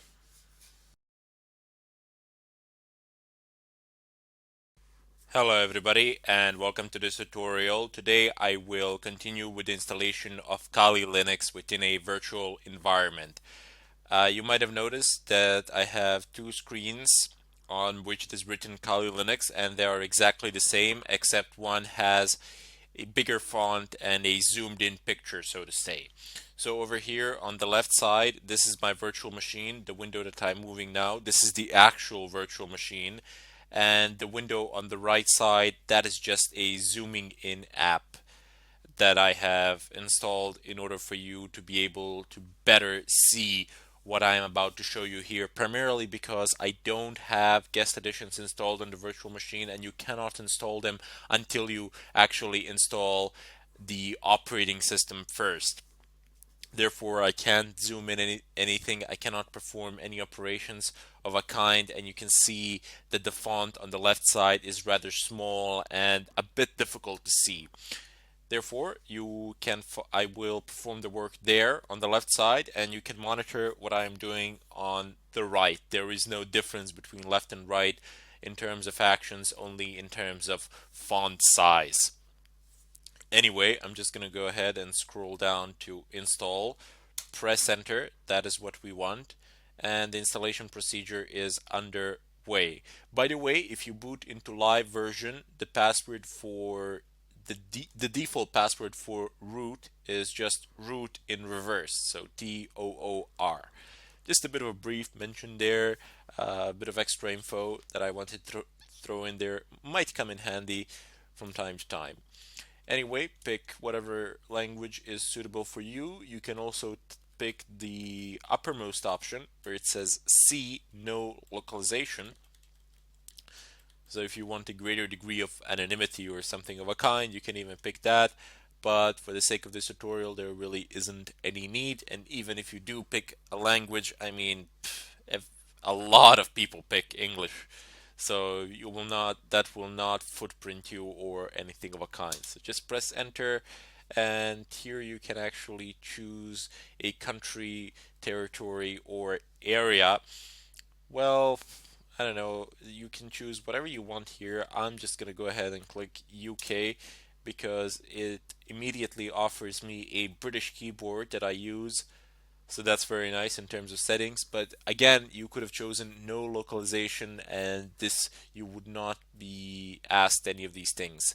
Well, for keyboard you probably would, but for the country, area, or anything of a kind, you would not.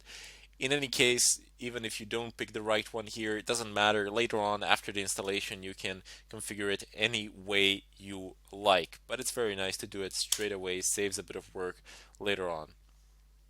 Anyway, the installation is now underway. I'm just gonna unbind my mouse. Seems to get stuck in a loop there. Basically, you bind and unbind your keys by simply pressing the right control key.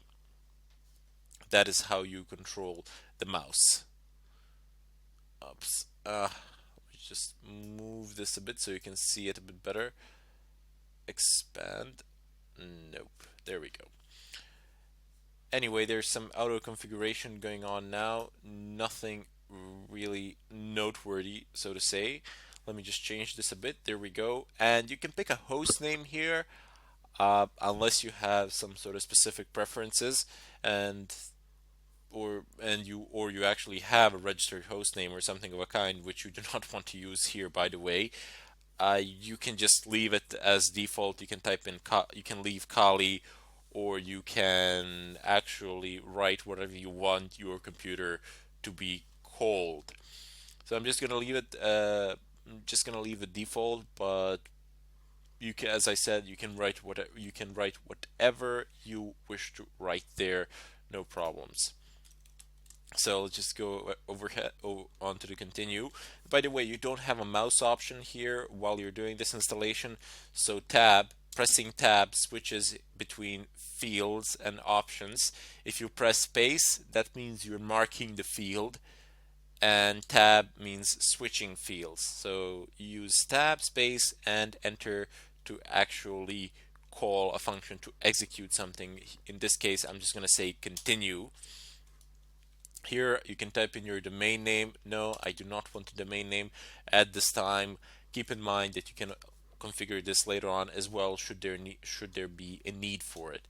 Just click on continue or hit enter. Now root password, I would suggest picking something ridiculously complex and complicated, and a lot of people worry that they won't remember their passwords if they're long and complicated or something of a kind, but assign a certain logic to your password, something that reflects the way you think, and then the password can gain on length and you can still manage to remember it. So for example, you can insert a certain word that you use or that you're attached to or something like that, something that you like, but you don't need to type the word, you don't need to spell the word correctly in English language. Rather, instead, you can spell it incorrectly and then add, I don't know, like exclamation marks, question marks, greater than signs, lesser than signs, at sign,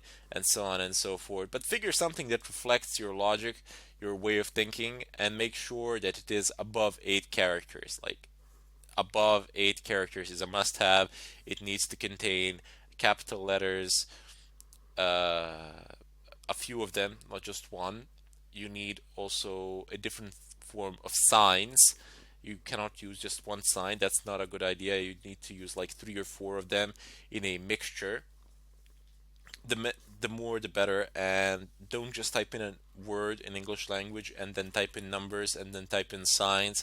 So you are already assigning a very strict order, so any brute forcing attack will go much easier if you do something like that. Rather, instead, try to have a mixture, try to randomize the position of the types of characters that you're going to put in to your password. Give some thought to this. Don't just type in something at random. Don't just type in something easy here. Just give some thought to it. For the time being, for the sake of this tutorial, I'm going to use one of the dumbest passwords possible. I'm going to type in test. That's going to be the password of this virtual machine, and I'm going to hit the continue button. But as it's going to ask you to verify it by forcing you to re-enter it, and there we go, it's going. But once again, I emphasize, use a strong password above 8 characters plus, with characters and capital letters as well.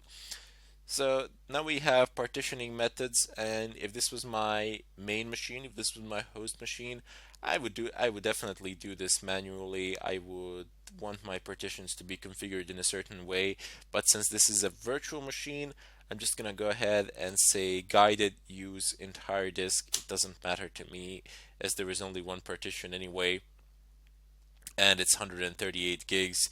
It's pretty much better like this, as we don't really have any legit need for anything of a kind unless we wanted to set some sort of encryption or something of a kind. Press enter. All files in one partition, recommended for new users.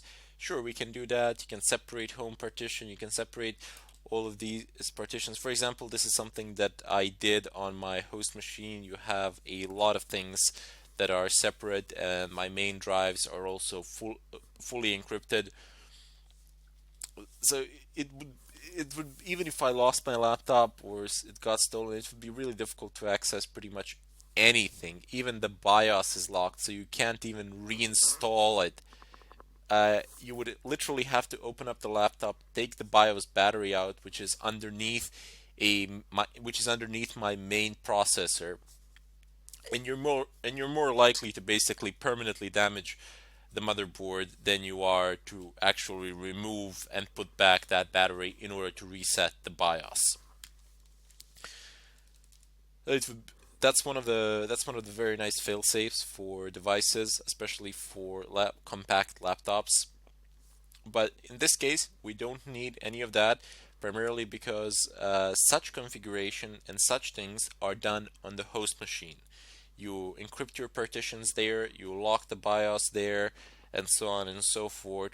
While on the other hand, with virtual machines, there's no need to do anything of a kind, primarily because the host machines are the fail-safe. If that fails, everything else will fail. So you don't need to worry about it. You don't need to add those unnecessary layers, I would say, primarily because they're going to slow you down in the greater scheme of things. So press enter, finish partitioning, and write changes to disk. Before I do that, let me just go ahead and explain partitioning scheme here, or partitioning layout here. So you have primary hash 1 primary 126.5 gigabytes space f space ext4 space slash. Now all these things have a meaning, but what you need to know is that, like in Windows, you have NTFS partitions. In Linux, you have ext4 partitions.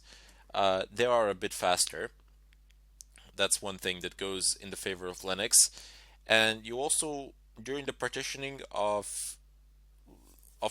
during the partitioning of the disk with a Linux system, there is only one partition which is a must-have, which is an absolute requirement, and that is this first partition that I have selected.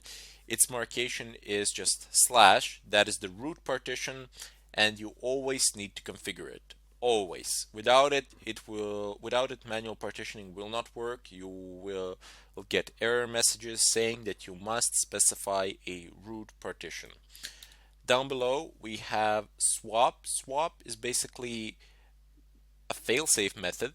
So when you run out of RAM memory, you basically tell your system, okay, you can have this portion of the hard drive and you can use it as RAM, which functions in a very slow manner, but it will prevent your machine from crashing. Usually swap partitions are configured to the they are the double size of your RAM. My RAM is 8 gigabytes, but here by default the computer has assigned 4 because this is a virtual machine, and if you remember at the beginning I have assigned 2 gigabytes of RAM to this virtual machine, so it has just multiplied it by 2. It wasn't exactly 2, it was just above 2, and it has multiplied it by 2, so I get 4.3 gigabytes of swap space. Now, on most of the modern systems, on most of the modern computers, you will not require swap partitions. Even though if you don't make it, you'll get a warning, but rare are the cases when you will need a swap partition, when you will waste all 8 gigabytes of RAM or something of a kind. I mean, it happens to me from time to time, but usually if it happens, there's something wrong with the system. I don't want it to continue consuming resources. I want it to stop there. Anyway, now that you know that what some of these things, what some of the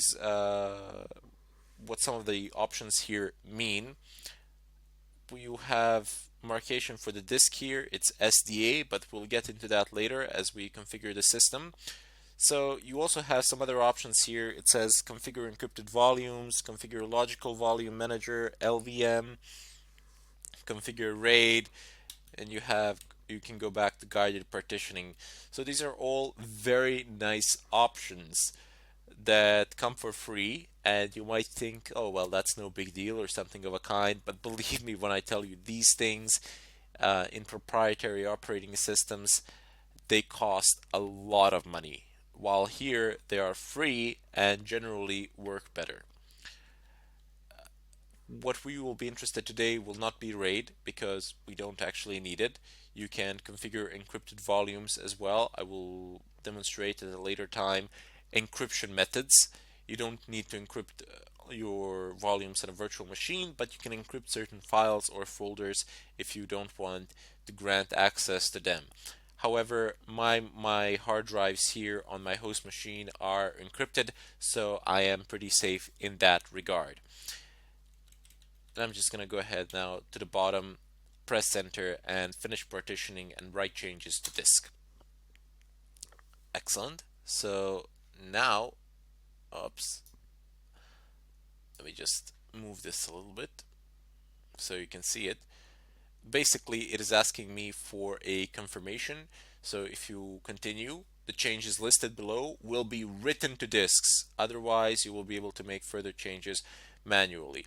Now, it is informing me of the changes to be made and telling me basically that all the information will be lost should there be anything there. And you can see that by default it is set to no, so that you don't press enter by mistake and erase pretty much all the data on your disks, because this installation, this ISO file that you're installing, it does not know that it is being installed on a virtual machine on which nothing pretty much exists and there is nothing to be lost. So write changes to disks, yes, go ahead and continue with the procedure.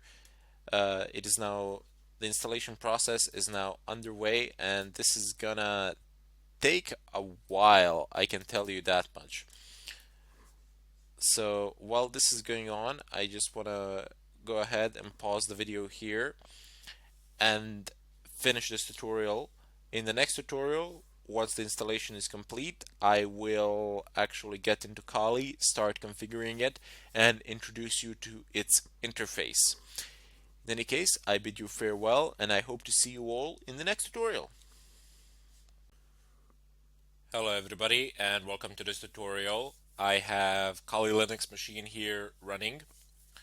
I have left the installation process in the last tutorial because it was quite frankly pointless to just sit and wait for it to finish, primarily because Kali Linux installation, it tends to be a bit longer than the installation of other Linux operating systems, primarily because of the prepackaged tools that come with it. However, there were a few screenshots that I have made that some of the options that you were asked while the installation process was going on. So there were just 3 of them. I'm just gonna go ahead and open them up here. So the first one that happened was that I was asked, do you want to use a network mirror to supplement the software that is included on the CD-ROM? This may also make this may also make newer versions of software available.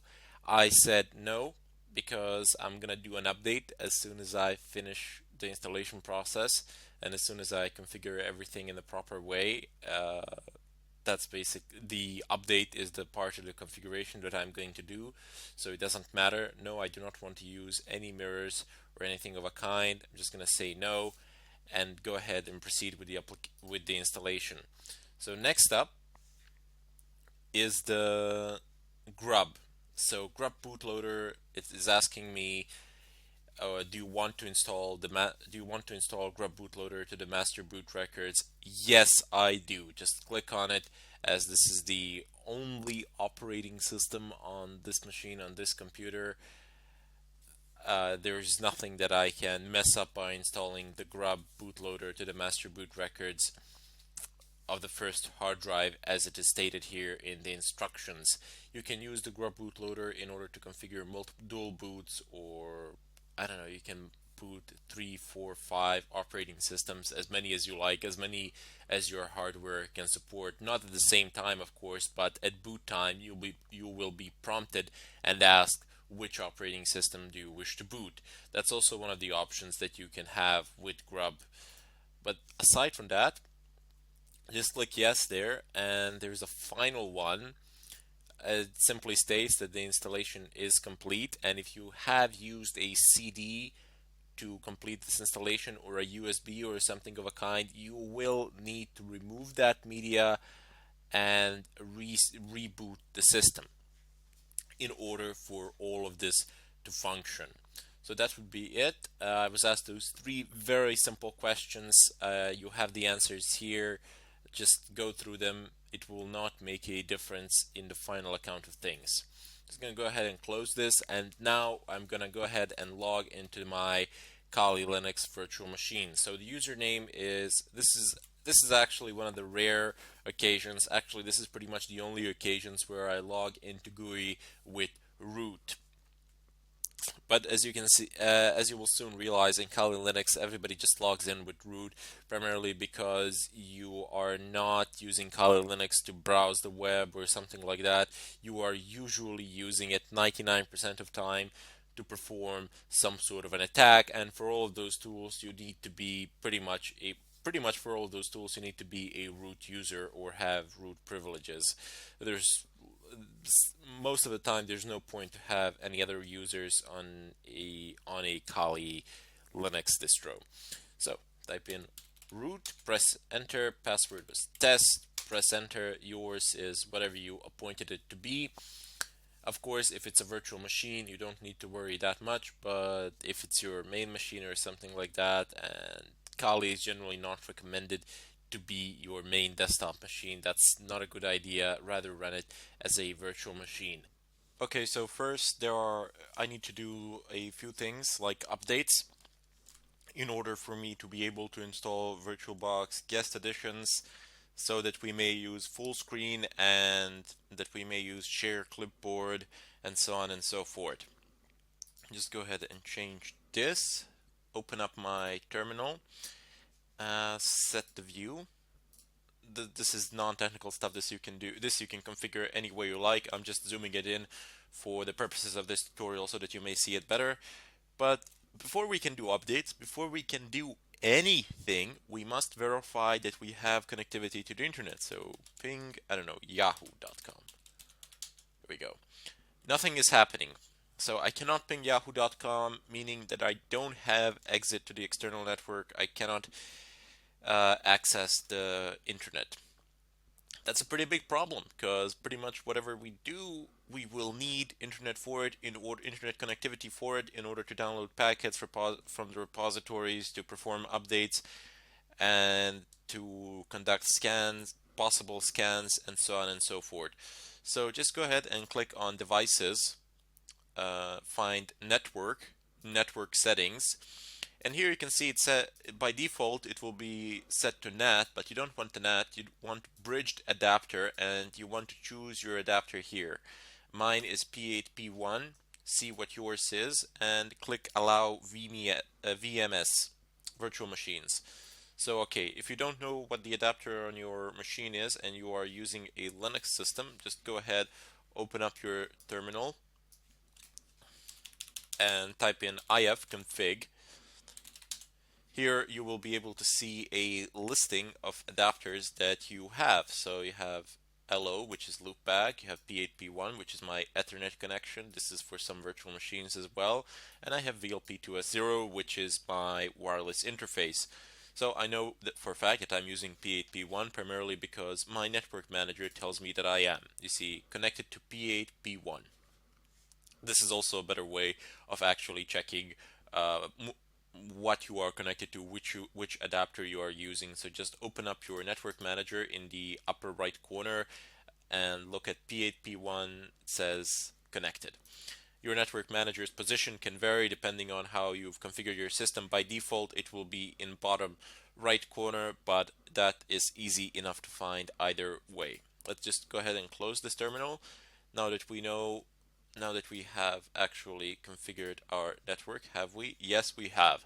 But still, I'm pretty sure I won't have internet connectivity. Let me just try ping again, and you see it is simply not working. So there is a problem once again. So let's just go ahead and check the Kali Linux Network Manager, and it says wired network but device not managed. That can be a problem, and that is a general problem which you will face with wired interfaces pretty much all the time. There's a relatively easy fix to it. You just navigate over in the terminal, you type in CD, which stands for change directory, to etc network manager. Let's see what's in it. Excellent. We have network manager config.conf. I'm going to go ahead and type in nano, which is the text editor that I'm going to be using, and then type in networkmanager.conf. Press enter. There we go. It opens up the configuration file. You do need to be root in order to make any changes here. It says main plugins, if up down, key file, if up down, managed equals false. So where it says false, just delete this and type in true. Control O to save, press enter, Control X to exit. Now we need to actually restart our network manager. So just go ahead and type in service network. There we go. Network manager restart. Stopping and starting. Excellent. Connection established. You are now connected to if up down ETH0. Let's check the connectivity. So ping yahoo.com.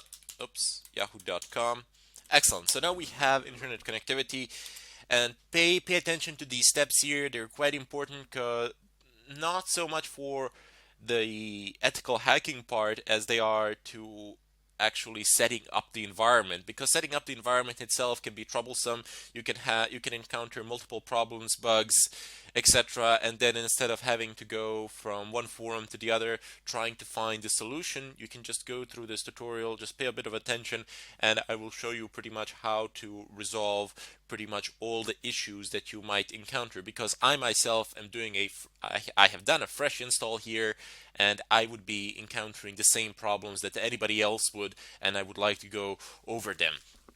Because more likely than not, if you are performing a virtual machine installation, you will encounter similar problems as I have. Although, should you encounter any other problems, please feel free to pose questions, and I will be more than happy to provide any answers that I can. So let's just go ahead and clear the screen. And now that we have internet connectivity, I would like to perform some updates which are necessary. Believe me, you need to perform regular updates of the system, because you will find that certain things will not work after a while. So let me just change the directory, clear the screen again, type in app-get update. So I could do this with one command in Fedora, but here I'm going to need two of them. So it's picking up things from the repositories. Excellent. Now I need to type in app-get upgrade. Press, and you see it says after this operation 73 megabytes of additional disk space will be used. This is this last sentence here that I am marking. And that is quite a bit in terms of updates. I mean, look at all the packages. These are all the packages that are to be updated. List goes on and on. Well, there we go. It starts from here and it doesn't end anytime soon. It goes all the way down. So anyway, just type in yes. You don't actually need to type in capital Y. You can just type in Y, press enter, and the update process will start. Now, depending on your internet connection, this might take shorter or longer amounts of time. I will end this tutorial here until the updates actually finish, because I don't want to be standing here in front of the screen. But in any case, these updates will finish until the end. You're not going to be posed any questions at a certain point of time during the update process. You might be notified of some things. A screen might pop with some text. That's perfectly fine. Just you can read through it and then close it. Those are README files specifying the characteristics of certain packages and what has been upgraded. But don't go ahead. Don't go about just reading it there. You can close it later on. If you wish, you can do further exploration and actually discover what each of these packages contains. In any case, we will continue this process in the follow-up tutorial. Until then, I bid you all farewell. Hello everybody, and welcome to this tutorial. Today I will continue from where I left off in the previous one. Now, if you remember, we issued app-get update and app-get upgrade commands. That took a while to finish and process.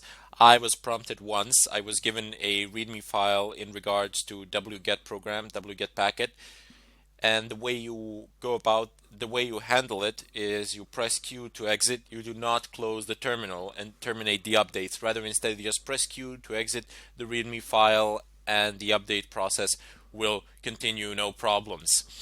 So today we need to configure the sources list. Those are the list of repositories from which your Linux distro actually pulls various packets and information from. Just like Fedora, Kali Linux also has repositories, and if you go onto their website, you see the link is here. I have marked it.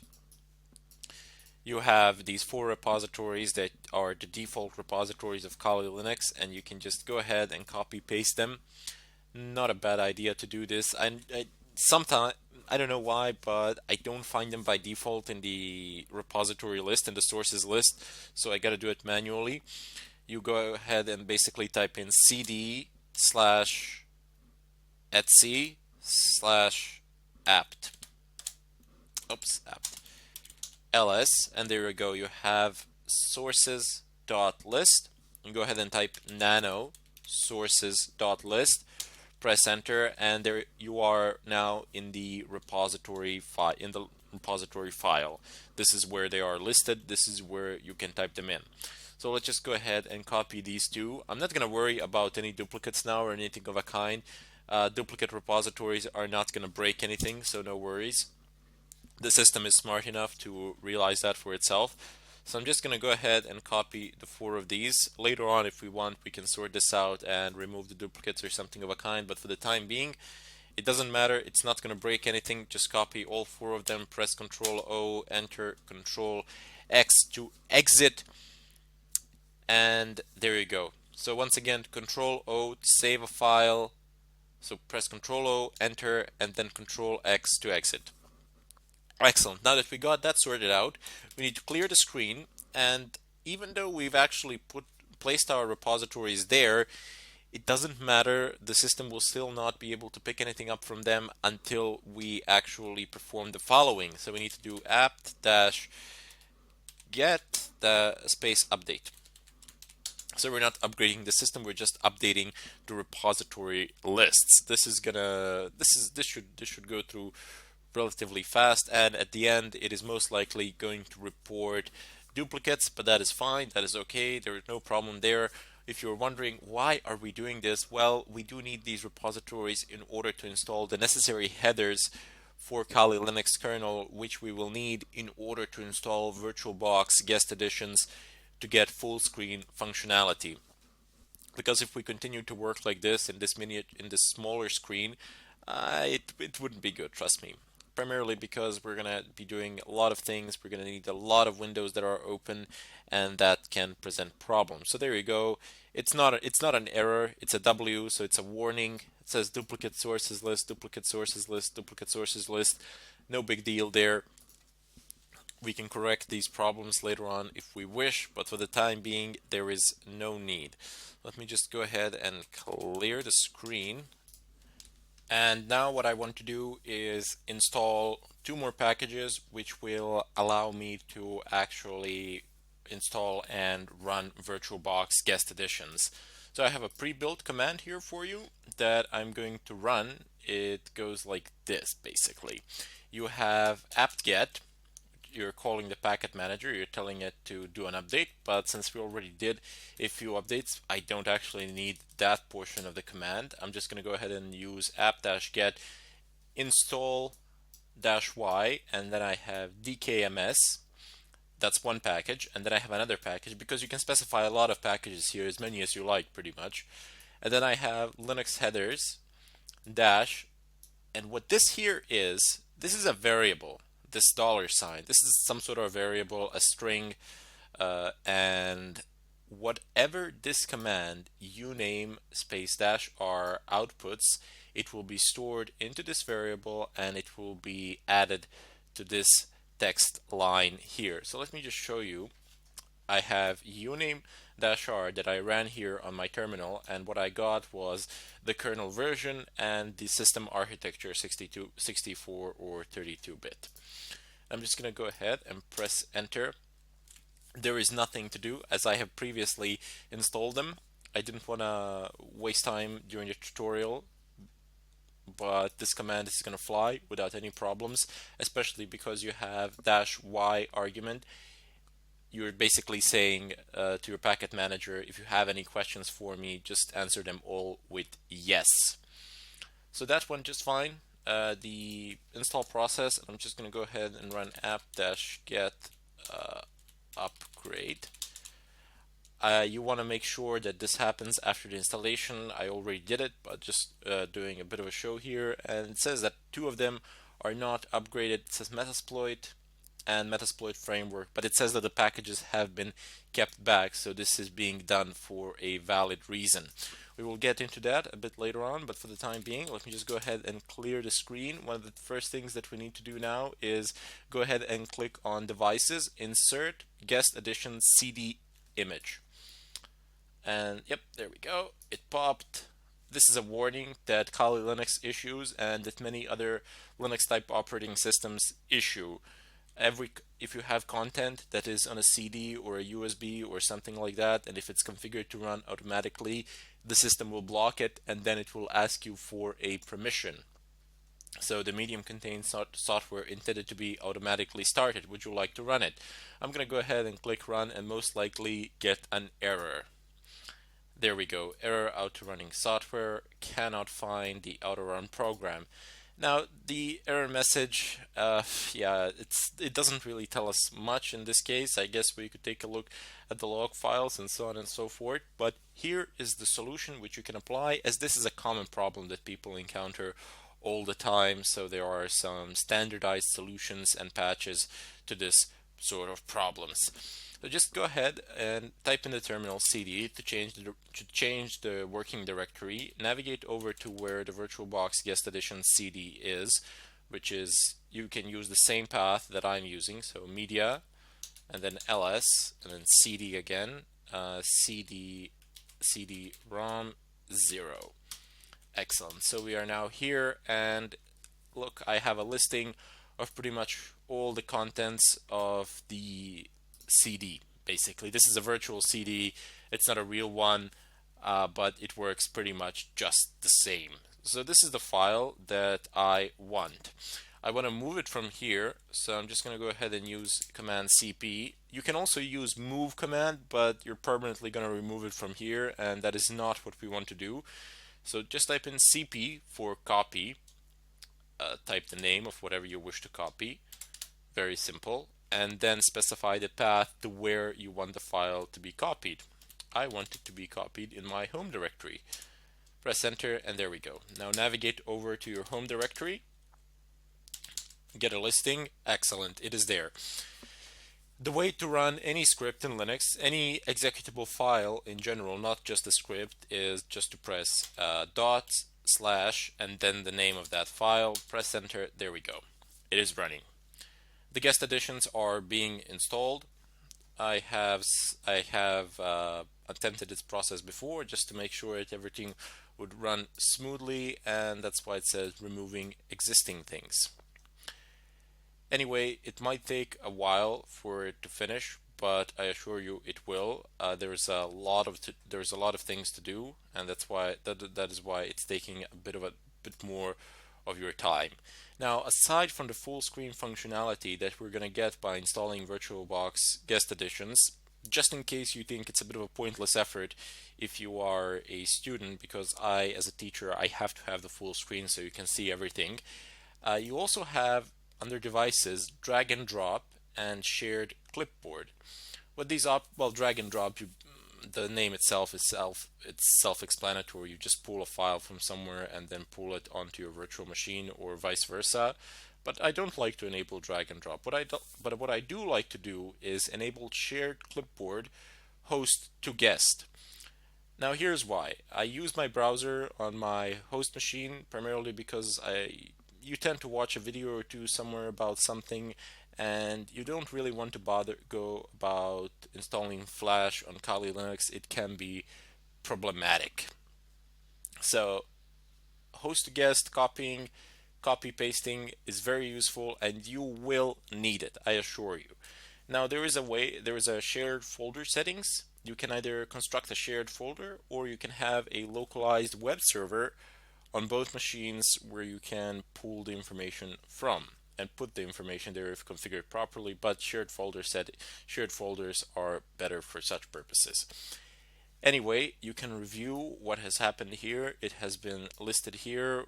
The most important part of it all is that you don't have any reports of anything failing. So let's just go ahead and go over it. So all good here. Guest edition, no failures here, none here. Copying additional install modules, installing them, done. Excellent. Installing the Windows system drivers, very important. Done, or just restart the Windows system. Okay, so let me just go ahead and attempt to restart the graphics. So init run level 3. Nope. Init run level 5. Will this work? Nope. Apparently it works on Fedora, but perhaps the command is a bit different here. I'm just going to go ahead and type in reboot. Reboot is a lot safer option. In 3 and 5, there are run modes of Linux. One is basically without any graphical interface, pure text, and the other one is with a GUI. The safer option when you conduct installation of such packages that relate to the kernel directly, and especially if you have several of them, is simply to reboot the machine just to be on the safe side. It doesn't take up a lot of your time. It happens very fast, and it's a lot safer option. It's going to save you a lot of headaches in the future. Excellent. So we have our boot here. Just press enter, and let's just go ahead and close this. Let me just load the full screen, and let us see if it will actually happen, if the VirtualBox guest editions that we have installed will work. If they do work, great. If they don't, we're gonna have to try something else, as these things do have a tendency to break and problems can occur. So it's booting. Come on. Okay, I need to log in first. Root and test below. Excellent, there we go. I have a full screen. Let me just, oops, the image is being adjusted. Excellent, there you have it. So we have Kali Linux now running in full screen mode, which is fantastic. Now we have a full overview of the situation. If I open up my terminal and, oops, the scroll doesn't seem to work. It needs to be configured manually. So if you zoom in, that's one of the things that I find very annoying about Kali Linux, but oops, yep, there we go. That's it. That's how you zoom in.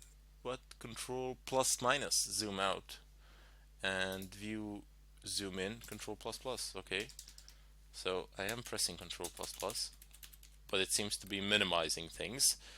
Oh well, what can you do about it? Doesn't really matter. I'll enlarge it later on as we progress through the tutorial. There are a few things that can be rather buggy here, especially with the keyboard keys that you are using, because it's a virtual machine. If you were using Kali Linux as your main machine, as your host machine, you wouldn't have such problems, but as I have stated previously, it is not a recommended option. In any case, that would be it for this tutorial.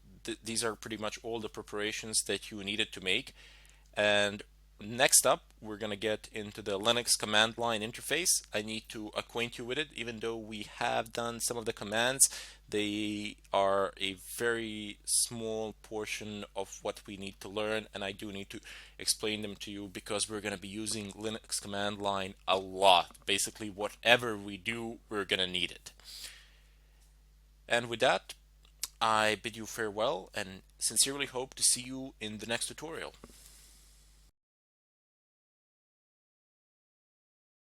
Hello everybody, and welcome to this tutorial. Today I will introduce you to the Linux terminal and show you some of its basic functionalities. So in Kali Linux, terminal icon is located in the upper left corner, this black thing. So just click on it and there you go. You have the terminal up and running here. By default, it opens up a root terminal in Kali. So if you want to, usually people want to configure it, but if you don't want to configure anything else, this is perfectly fine. You don't actually need to do anything else. However, 99% of the time, people will configure the terminal to suit their own needs and purposes. For example, I will almost always increase the font size so that it is clear and visible and that I have a better overview of what I am doing at the moment. And it also reduces eye strain according to some articles. Anyway, so just go ahead and right click anywhere on the terminal itself, not on the bar, but on the terminal itself. And then you have show menu bar. Now we can see it here. Go ahead and click on edit. You can click on profiles as well and create new profiles here by just clicking on new, giving it a name, and then configuring it in the preferences. However, we're going to be configuring the default profile since there really is no need to create any additional ones. Go ahead and click on profile preferences, and here you have a great deal of options. One of the first ones that you will see is that you can use a system fixed with font. So this is not good. You see, this is very small. You do need, I always need to change that. If that's fine for you, you can keep it like that, but I always change it. And I have monospace 20. If you click on it, you can change the font size here. If you wish, you can change the font that you're using, and that would be it as far as this place is concerned. You have some other very simple options here. It says show menu bar by default in new terminals. I generally take it. I think it's a good idea since you always need to do something like open up a new tab or something of a kind, but you don't need to. You have the cursor shape here. It says block, I-beam, underline. Just want to show you how it looks like. You can view the terminal as the changes are applied. So you have a block and you have an underline. I prefer a block. You can use whatever you wish. It will not affect you. It will not affect you in any technical sense, that is. Have title and command. We don't actually need to change anything there. You can change the title if you wish. We have colors. So I think that this color scheme is appropriate and fitting for me, but you can change it any way you like. You can customize it to the point of extreme. You can change the text color, the background color. You have the color palette here, so you can do whatever you want here. You have built-in schemes. So you have, it says white on black. I can say green on black, or oops, sorry, cancel. I can say green on black.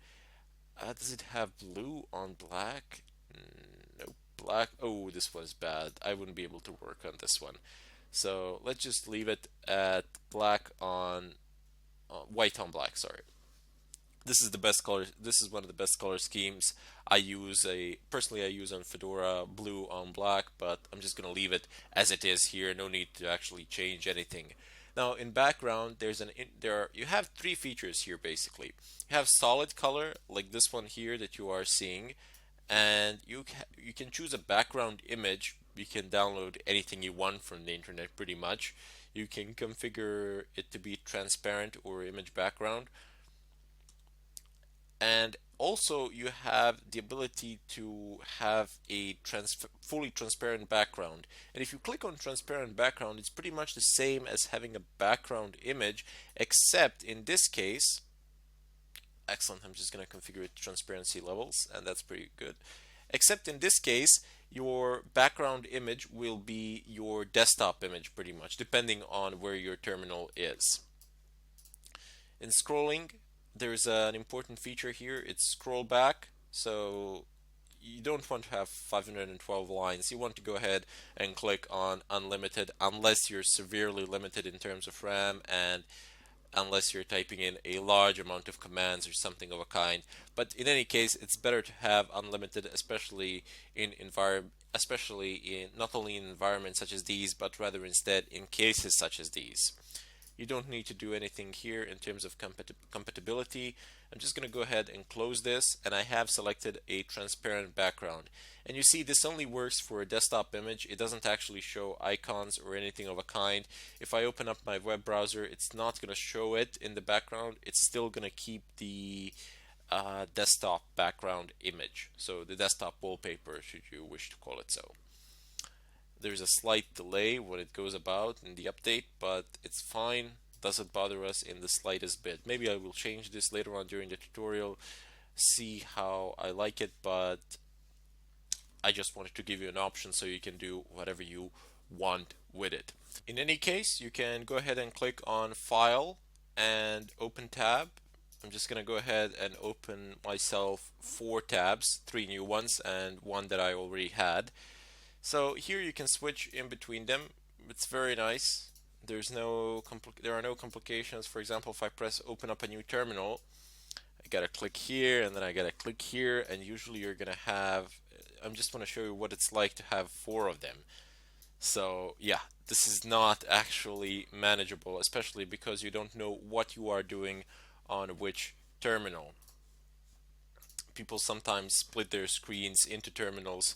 I sometimes do that. It's very nice, but we will deal with that a bit later on when we get into some serious stuff, when we actually need multiple terminals. But tabbing these terminals, it's very nice, primarily because you can actually see what you're doing on each one of them in the header. See, these things that I'm selecting, that I'm clicking on now, they are headers of the terminal, or so you can call them. And if I, for example, in this terminal, I'm going to go ahead and say I want you to go into home, change directory to home, change the working directory, that is. And if I change it here to var, and if I change it here to var logs, and if I want to go here to TMP folder. Excellent. So on each of these tabs in their headers, I can see where I am. So this one, it's home. This one, it's TMP. I don't need to click on it to know. This one is log. So I can know what I'm doing in every particular terminal. And even though you can have a program running or something like that, it's still going to write it out in the header, and you're going to get some extra information there. It's very nice, very useful, and it's going to help you out a lot as we progress through this course and as we get into more complicated stuff. Anyway, I just want to introduce you to the Linux terminal. We have done some work with it before during the installation of VirtualBox and VirtualBox guest editions. But basically there, I've just given you the command and you're gonna basically just rewrite it or copy paste it. And that's going to be it. But here I will, in the follow-up tutorial actually, I will start explaining the fundamental Linux terminal commands, the most common ones, the basic ones, and there you will be able to see the logic of things and how this Linux terminal works and functions, because once you actually learn that, it gives you a huge amount of power. All the power of an operating system rests on its terminal because it's a direct interface to the kernel of the system, and it's a lot faster than the graphical interface. Now, one more keynote that I would like to make here. Uh, Once I teach you how to use the Linux terminal, and once you get into habit of typing in commands, you can use them for a wide variety of purposes. You not necessarily need to use these things for pen testing or something like that. You can use these commands for network administration, or you can use them in order to troubleshoot problems with the system, and so on and so forth. So you get a far wider spectrum of options in terms of jobs or something of a kind, as opposed to just learning something that you can only use for pen testing and nothing else. In any case, I bid you farewell, and I hope to see you in the next tutorial. Hello everybody, and welcome to this tutorial. Today I will go over a few basic commands which you will need in order to follow this course through. Now, these basic commands, they're used in order to navigate within the terminal or through the file system, to figure out where you are at the moment, to copy things, move things, get listings of files, folders, see the contents, remove them, change the ownership of files, or change the modes of files. You will see shortly what I mean. So first off, we have cd, which is change directory. So if I just type in cd slash home, I am going to navigate over to my home directory. CD stands for change directory. As I said before, you are literally changing your working directory. If you type in cd double dot, you will always go one step back. So double dot is always the previous folder. Bit of a shortcut there. You will use it fairly often. Next up, we have ls. ls shows you the listing of the current folder contents, but you can also use ls slash, for example, home, and you get the listing of a specified folder as well. Typing ls in and of its own will give you the listing of the current folder, as opposed to typing ls and then a path to a folder which will give you a listing of a specified folder. In addition to that, you also have ls-l, which will give you a long listing. So it will tell you who the owners are, the size, the date, the type, the permissions, and so on and so forth. However, one of the more common usages of ls is -la to show the hidden files as well. You might notice that I am not using ll like I generally use in Fedora, because bash ll command not found. I guess I could install it here as well, but it doesn't really matter. It performs fairly similar function as ls does, but it's a bit faster to type in. So I'm just going to go ahead and clear this. Next up is pwd, which prints working directory, and you might find this a bit confusing, but slash in all Linux Unix-like systems, it simply refers to the root directory, to the beginning, to the root directory. So your main, from where all the files are located and from where everything begins, so to say. But let me just make it a bit clearer. I'm going to navigate over to home and then do pwd. You can see that I am in home at the moment. So print working directory does exactly what the name itself says. It prints your current working directory. Next up, we have our cp command, which we already have used in order to copy VirtualBox guest editions from one place to another. Fairly simple. You type in cp path to path up. Let's not do it like that. Let's do a real example. So if I, for example, go ahead and type in cp vbox guest editions Linux edition, sorry, .run, and if I, let's say, want to copy it to somewhere, let's say that I wish to copy it to var. I will delete it, of course, and I'll show you how to do that as well, but it's fairly simple. And if I want, like, well, I don't want recursion, I just want a verbosity. There you go. So cp vbox, you specify what you want to copy and where you want to copy it to. Keep in mind that you could have actually typed in here a folder, a full path to this VirtualBox guest editions.run. You didn't actually need to be in the home directory. And this -v option gives us this. So it tells us what was copied where. Very useful option. Let me just show you what would happen if I didn't have that. Oops, just like this. Nothing. There's no output or anything of a kind. Now this is fairly simple when you have one very small file and you don't really care, but when you have a large file, let's say 20 gigabytes or so, and you are copying it, you're just going to have a blank screen below. Nothing will be happening. You will not be able to figure out that whether the copying process is going on or whether it has actually crashed, bugged, or something of a kind. So just pass a -v option, which is always useful to have, simply because the machine actually tells you what it is doing. Now you might have noticed that all of these commands, more or less, they have their own arguments which can be passed to them in order to modify what the command does. You can view a listing of these arguments. You do not need to memorize them all. So just let's take an example of cp. I'm gonna do --help. So this is a universal way of getting help on a particular subject within the terminal. You type in the command space --help. Press enter and you get a listing of possibilities. So I know it looks a bit messy and a bit difficult to see, but you don't actually need to look at all of these things here. You just scroll upwards and there you go. You can see all the arguments. They are listed clearly here. You have the argument here, and then you have an explanation of what that argument does. For the time being, you're not going to be able to memorize all of these, but over the time, as you practice more and more, and as you start doing, and as you start actually using these commands, you will be remembering more and more and more and more without actually wishing it. Basically, you'll be caching the information, so to say. Anyway, over here in the upper part of this help menu, you get usage. So in usage, you get the format or the syntax of the command. So basically, cp, you pass an option, and then you specify your source and destination.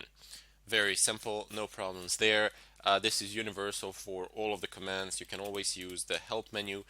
However, in addition to the help menu, you also have man pages. So if I type in man, and I'm gonna use a command pwd, man pages on pwd basically give me a download of information. You can see, okay, obviously it gives you the name, it's called synopsis here, but basically the syntax of the command.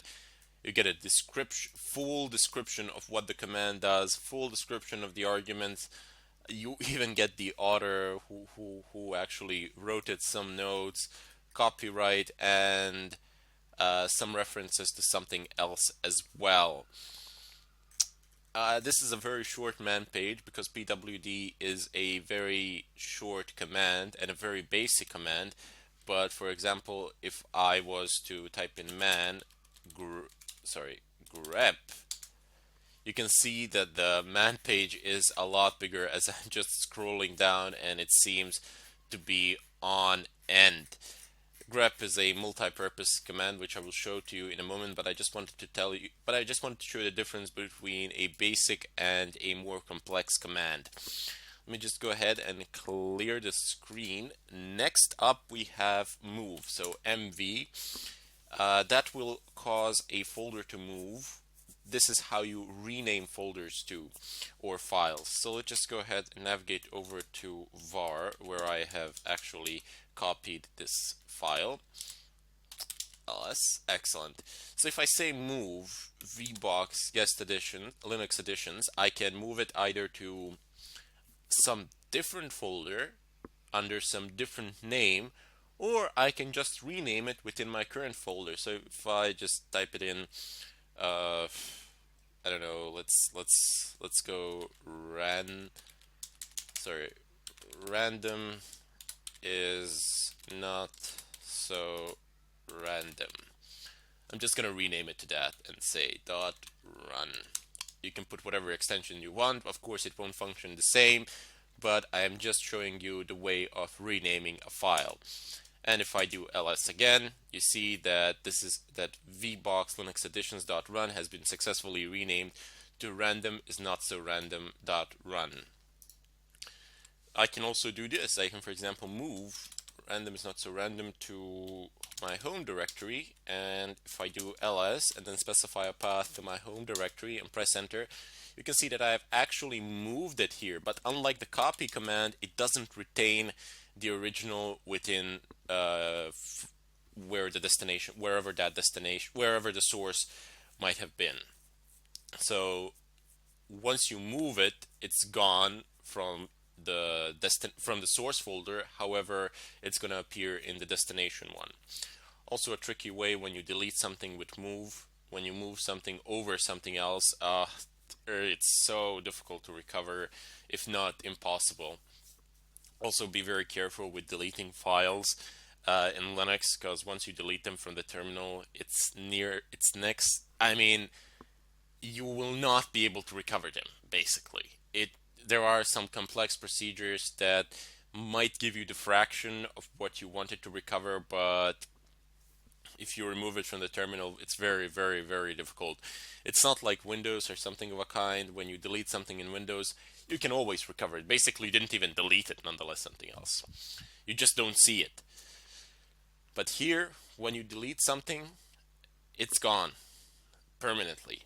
So take great caution, take great care, but don't be afraid. I mean, over a certain period of time, these things become second nature to you, and you will take it into consideration without even thinking about it. So let's just go ahead and clear the screen. Next up, we have cat. Now, cat gives us, well, let me show you what cat does. So, oops, I cannot cat the random. Because it is not there, of course. So let's just navigate over to home and let's cat random is not so random. And you see what it does. It actually shows you the listing of, this is a bit of a longer file. So it shows you all the entire contents of that file, whatever that might be. This content is not pretty at all. You can't basically read it like this, but doesn't matter. Let's just create another file, and I'm just gonna cat it.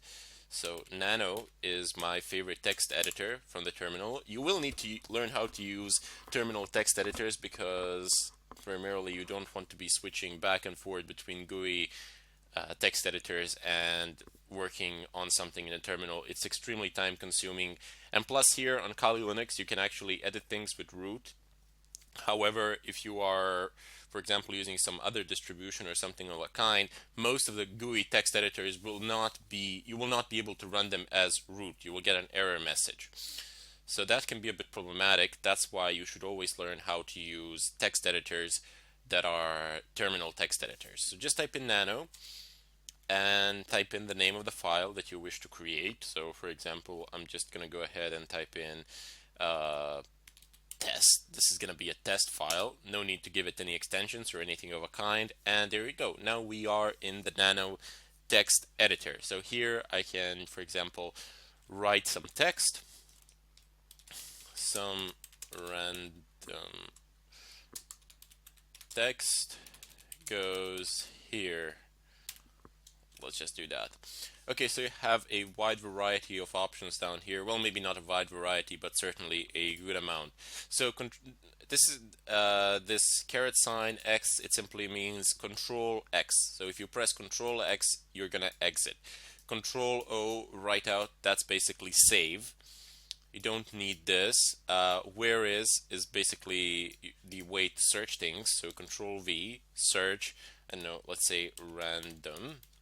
Press enter, and there you go. It's gonna point to random. It's going to find it, no problems.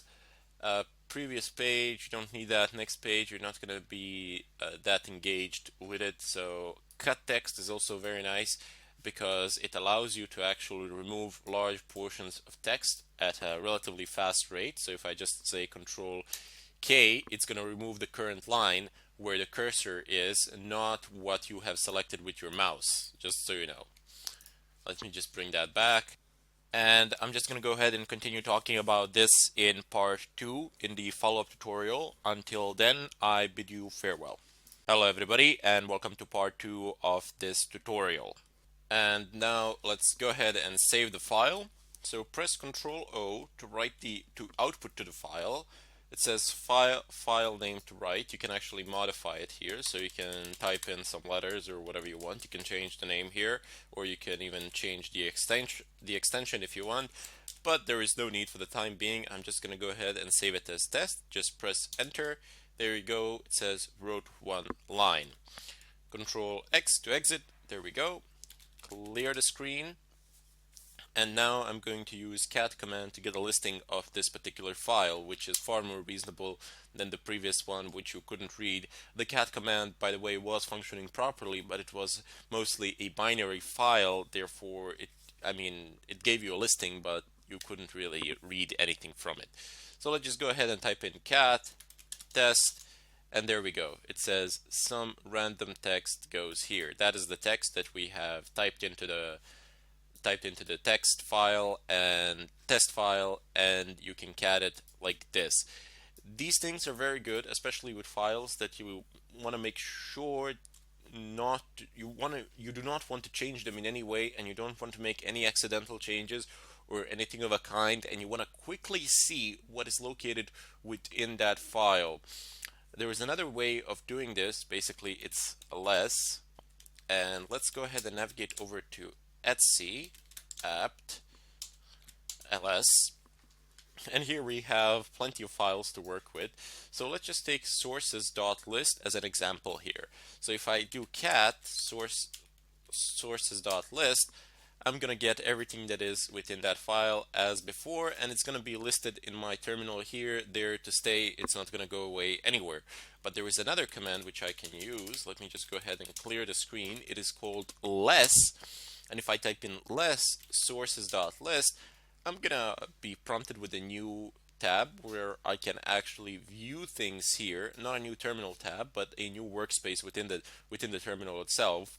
And when I press Q, it's gonna exit and nothing will be displayed here. So very nice in terms of being neat and organized, and so on and so forth. So less and cat, very nice things, but you can use, for example, cat sources.list, and then the command that I have previously mentioned is grep. Grep means basically you pull something, you grab something from something else. Now here's what I mean by it. You type in cat sources.list and you type in a pipe.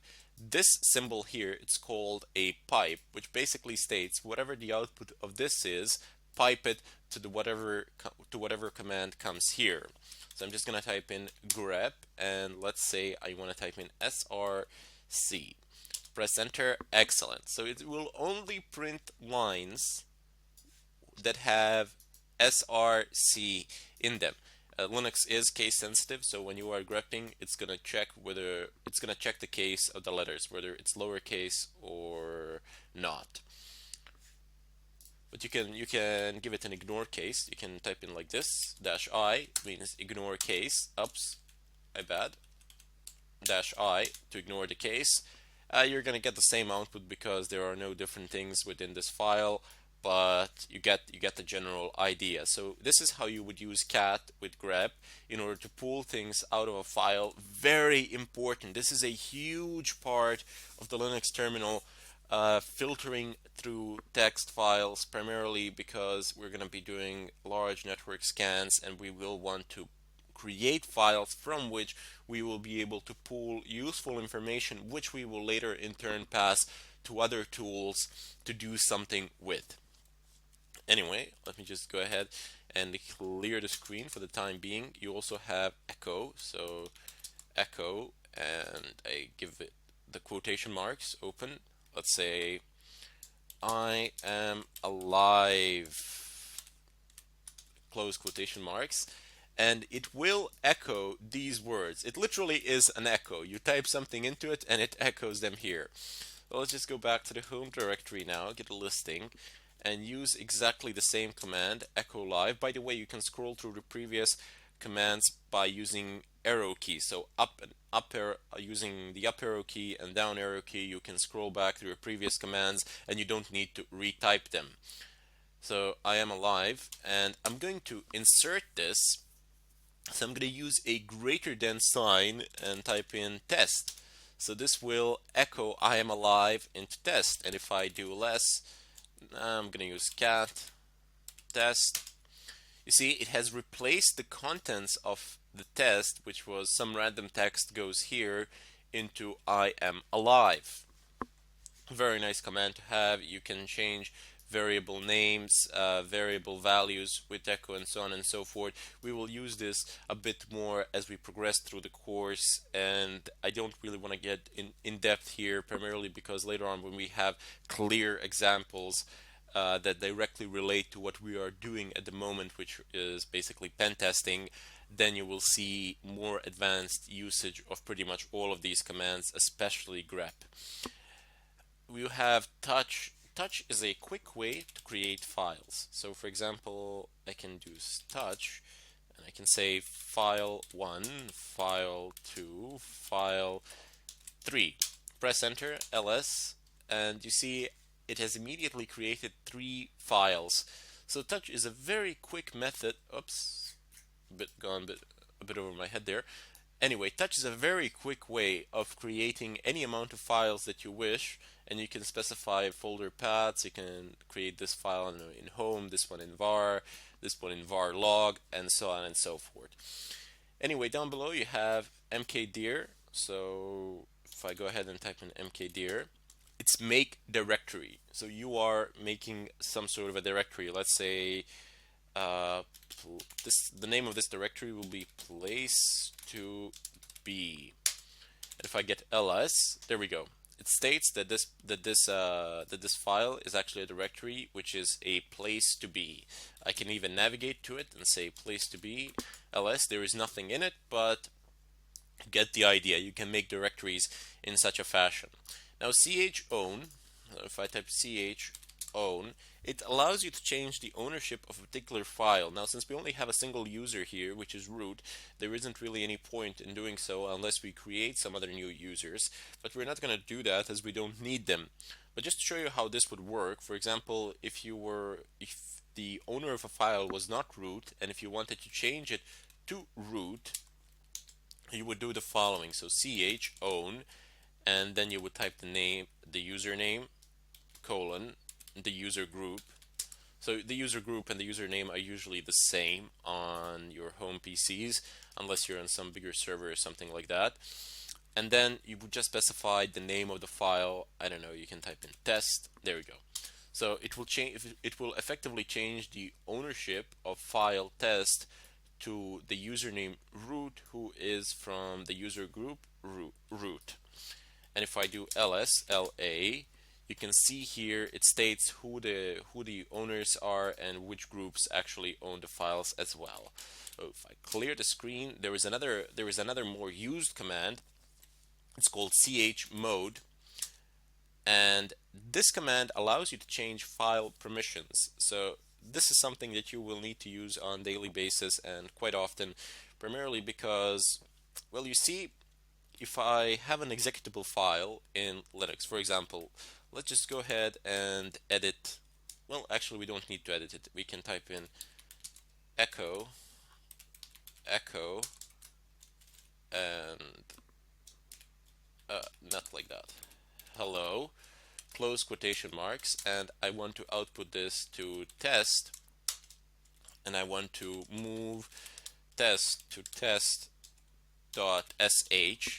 sh is basically an executable, one of the scripts that's a bash script for Linux, that in such a way you can automate tasks. We will deal with it in greater depth as we proceed through the tutorial. You will need to be acquainted with bash scripting, definitely, but bash scripting is very similar to the terminal itself, so pretty much all the commands that you use in the terminal you can use in bash scripting as well, basically just combining a bunch of them in a file. And now I want this to be my executable, but you see, the way to start executables is dot slash, as I have stated previously. That's a command to start any executable. And if I type in test and I press tab, it doesn't give me a list of possibilities. Why? Surely now test.sh is an executable, but no. You see, it doesn't have a permission to be an executable file. You see here the difference, that just take a look at this file and take a look at this file. This one is green, this one is not. And now look at their permissions. So you see it has a marcation that it is executable for all groups, users, etc., while this one up here, test.sh, does not have such permissions. You need to change that, and the way you change it is chmod, and you type in +x. So if you want the file to be writable, you type in +w.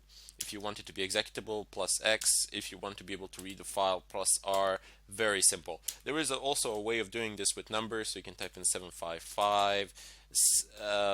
You don't try remembering all those modes. Whatever you need, you basically go on the net and check. It can be quite complicated, but these three you need to know. It's +w, +r, and +x. And also 777, which is a global mode. This is the mode that is not recommended for actual usage, but you use chmod to actually test or troubleshoot things. For example, if you want to be absolutely sure that certain actions are not being prevented due to file permissions, you change the mode of those files to 777, which is the global mode that anybody can do anything with the file. And if you still have an error message, you know that it is absolutely not related to anything in regards to permissions. So those four things you do need to know. So let me just go ahead and type in +x, type in random, not random, it's not so random. Type in test.sh, press enter, and if I do ls.la once again, you will see that test.sh is now executable. Let me just run it, and there you go. If I run this, it's gonna echo hello onto my terminal screen. Now there's a bit more to go, not much more left. There is just one more command that I would really like to show to you, and that can be a very dangerous command indeed. It can mess you up in ways you can't you can't even begin to imagine yet. That is the command rm. So rm is basically remove. And once you remove things with this command, it's next to impossible to recover pretty much anything. So if I type in rm test.sh, it's going to remove it and it's no longer going to be there. But if I go ahead and navigate over to place to be and, I don't know, touch test, I'm going to make a new full file there. And if I go ahead and say rm place to be, it's going to say RM cannot remove place to be because it is a directory. This is a failsafe of the RM. So you wouldn't delete a full directory because you wouldn't be able to recover it, and that would be really bad. What you can do is type in rm.f and then place to be cannot remove directory. Oops. Okay, no problems. You see, you get stuck. And I'm deliberately going to leave this part in the tutorial just to troubleshoot it. So you type in --help, and here you have recursive remove directories and their contents recursively. So that's a very nice option. So let's just go ahead and do that, because this will go into the folder and remove everything within the folder and the folder itself, hopefully. So let's just go ahead and type in rm-r place to be, press enter. There you go, it has deleted it, and there we go, it is no longer there. The -f function, -f that I have used, is forced. It will not ask you any questions. It will delete the folder or file, which can be also very dangerous. When you're using RM, you always want to be asked questions. In any case, as I said, I've deliberately left this in order to show you that even if you get stuck, don't worry about it. I get stuck all the time, and if you don't know what to type in, what argument to pass, just type in --help and take a look at what you can actually type. Read a little bit, and then use the options. Try it out. Sometimes it's going to work, sometimes it won't. But more often than not, you will be able to figure it out from the help menu. If you can't figure it out from the help menu, just type in man rm and you can read pretty much everything that there is to know about this command here. And if you really can't perform the task, but if you can't find anything useful here, then forums are your next best bet. But trust me, you will succeed in doing it. In any case, this was a brief introduction to some of the basic commands that we will use. Please make sure that you know what each one of these commands does, at least its basic functions. And then later on we will get in depth and do more advanced stuff and use more advanced commands by combining them and so on. In any case, I bid you all farewell, and I hope to see you in the next tutorial. Congratulations on making it into this part of the video. You are one of the few people who's had enough perseverance and endurance to get all the way through the installation section, learn the basics of Linux. Now, I guess you could have just skipped to here too, so that's okay if you did that too. If you want to learn the exact, more technical details of how to be hacking online, here's where it gets started. Now, this is where the course starts to differ in this video from the actual course. The video you are watching now includes a free preview from the beginning of every one of the following sections. So whereas up to this point, you've got everything in the course, now you're starting to get the free preview of each of these sections.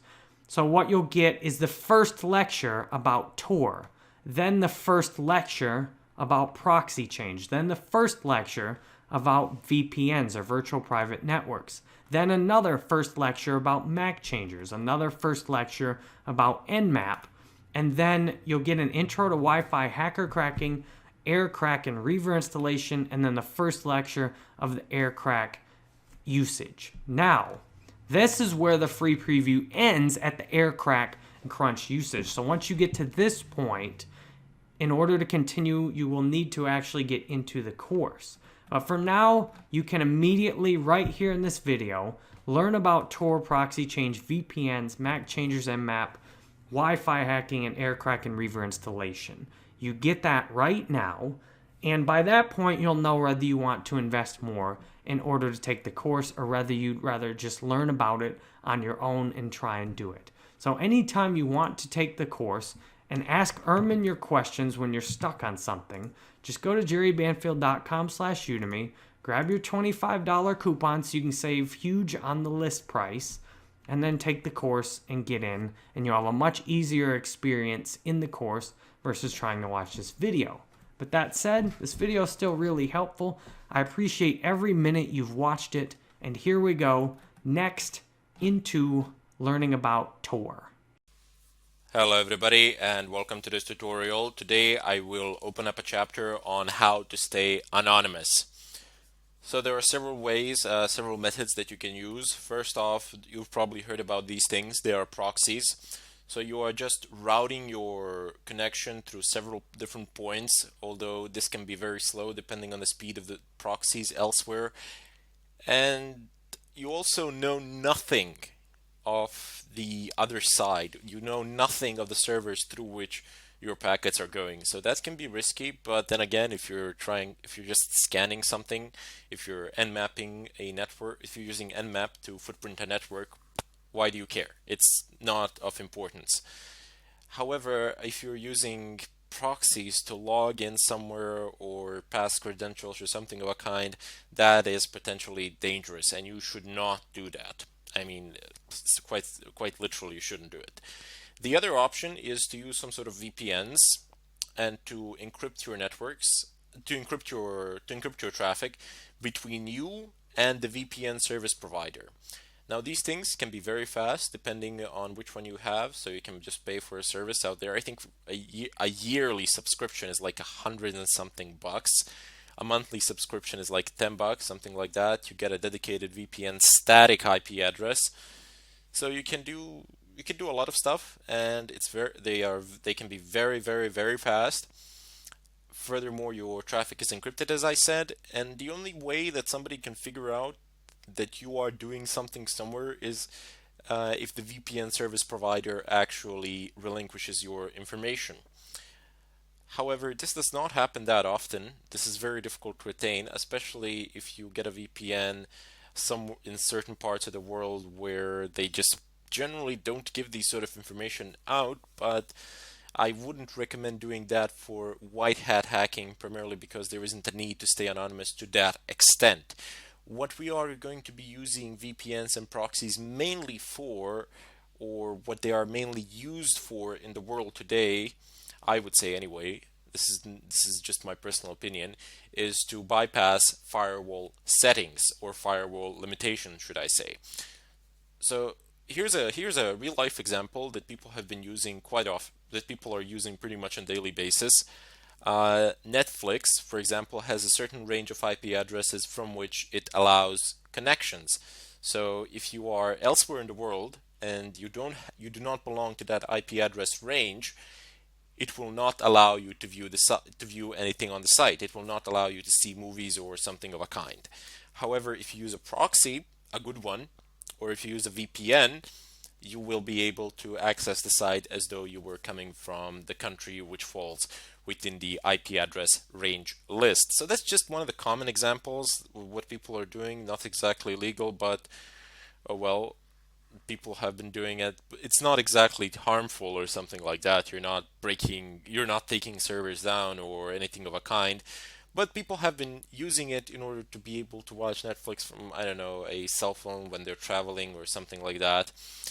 In any case, there are numerous other examples when you want to bypass certain firewall settings. Primarily, you bypass the IP range lists, which are allowed to access a certain server or something like that. But also, for example, if you have a certain server whose traffic is mainly generated from a single area, from a single country, and you do not want to be, for example, scanning it from, I don't know, an IP address that belongs to the area in China or something like that, because those IP addresses they look very differently. I mean, of course, they're written the same, but any network administrator, as soon as they see that IP address of that kind, that is far away from their geographical area, they will know that it's an anomaly of some sort and that it doesn't belong there, and they will be intrigued. They will start looking. So that is not something you want happening to you. You want to be accessing the server from where all the other users are accessing it from, in order to hide yourself in the mass. In any case, that is what we shall be doing in this chapter and a few other things. But for the time being, for this tutorial, I want to show you how you can actually access the dark web or the hidden web, whichever way you wish to refer to it. Now, the rumor is that the dark web is a lot bigger than your regular internet. That there's a lot more information there, and I use its resources. A lot of people do. There are some very nice forums where you can get a lot of good stuff. So I would definitely recommend trying it out, and you will, at some point of time, you will need it. For that, you will need to install a Tor browser, and with a Tor browser, you will be able to access Darknet. Now, it is not installed by default on Kali, and this is one of those rare occasions and rare situations where we will actually need a different user other than root in order to be able to do anything with Tor, in order to be able to start it. So first off, I'm going to go ahead and create a new user. So just open up your virtual machine. You see mine is already opened up here. I'm just changing the size so that you can see it's a virtual machine. And I have my terminal up and running here. I can close it and reopen it. There you go. Just open up your regular terminal and type in the following. So first off, we need Tor. I will explain what Tor is in a moment, but you just type in apt-get space install Tor space -y and press enter. With this command that I am highlighting at the moment, Tor will install no problems on Kali as long as you have an active internet connection. It is not installing here because I already have it installed. The following fact, right? Yep, there we go. It says Tor is already the newest version. So it is already installed. It is the newest version. I have deliberately skipped all the verbose installation, the entire verbose installation mode, primarily because you're not going to see anything useful there at the moment, and it's going to waste quite a bit of time. So just type in this command. You will not be prompted for any questions because of the -y argument, and the installation will go through no problems. Let me just go ahead and clear the screen. Now the next thing that we need to do is actually create that user that I have been talking about. So just go ahead and type in the command add user. Just a keynote here. There is also a command user add. Do not use this command for the time being, primarily because I have discovered that it causes some unnecessary complications which tend to hinder us along the way. So just go ahead and type in add user space, and now you can name your user whatever you want. You cannot use capital letters, if I remember correctly. That's the rule in Debian systems. So I'm just going to call my user random. I'm not going to call him random. I'm going to call him, how shall I call him? I'll call him test. Here, my user will be test. And there we go. Now it says adding user test, adding new group test, adding new user test with group test. That's pretty much what has happened here. It has created a home directory for that user. It already exists. What do you know? I have created it previously, but I have deleted it just to make sure that there are no mistakes in this tutorial. But it doesn't matter. If it will say here that the home test directory has been created and that you will be able to use it. You do need this folder primarily because we're going to be doing stuff there which you cannot do with root. Go ahead and type in your password here. It doesn't show anything when you type. That's the standard way of Unix passwords in order to prevent anybody from seeing the length of your password on the screen. Very nice. So press enter. Now you are prompted here for some username information, for some information in regards to that user, completely irrelevant for our purpose today. So we do not want to type in the full name, room number, work phone, home phone, other, don't care. Is this information correct? Sure, why not? Press enter, and there we go. We have just effectively created our new user test, to which we need to log, and then from there conduct our work. Now, a key thing to note here is that even though there is a way of configuring the Tor browser to run as root, it's not simple, but there is a way. Do not do that. I mean, do not primarily, it's not even a good idea to browse the internet as a root user. You can, if you pick any sort of viruses up, any sort of malicious code, it's going to run as root. So you don't want that on your system. You do not want to compromise it in such a way. And generally on the machine that you are performing these attacks, like this virtual machine of Kali Linux, you don't really use it to browse the internet. For the sake of examples, I sometimes open the browser Firefox, basically Iceweasel, and do some stuff there just to show you the information. Or as you've seen now, I have downloaded specific from a very specific site. Actually, not now, but in a few moments you will. I will download from a very specific site a Tor browser. So just when you know exactly what you're doing and where you are getting it from, and when you have verification of the source, then you should use it as root, or you can use it as root, but otherwise do not browse the internet as a root user. That's a bad idea. However, we will only use this user, well, maybe not only, but mainly for our Tor browser. Otherwise, we will be using the root user primarily, because you can't do pretty much anything in Kali without the root user. All the tools more or less require these sort of root permissions, as they do tend to access network related things. Anyway, I will cut the tutorial here, and I'll see you in the second part of it. Hello everybody, and welcome to this tutorial. Today I will be talking about how you can configure proxy chains to work in combination with Tor in order to anonymize traffic, not only web browsing traffic, but rather instead all network related traffic generated by pretty much all of your applications. Now there are a few of those which will not work in combination with proxy chains. Namely, one such application is or piece of software is Metasploit. Now, Metasploit is practically a hacking framework, and it is of crucial importance for pretty much any sort of hacking activity in today's world, especially because it allows automated generation of code needed to break a certain system, and it also contains a list of vulnerabilities as well.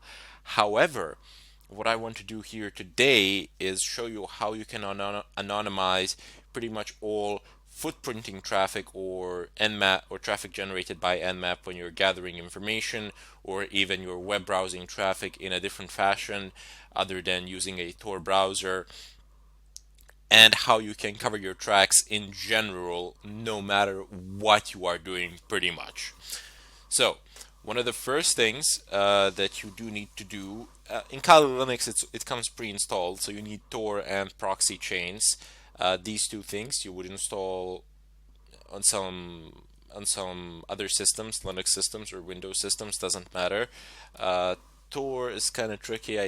I have seen versions where Tor is not installed by default, and I have specified in the previous tutorial, I do believe, how to install Tor, no problems. But yeah, what you would need to do here is simply configure and not install anything.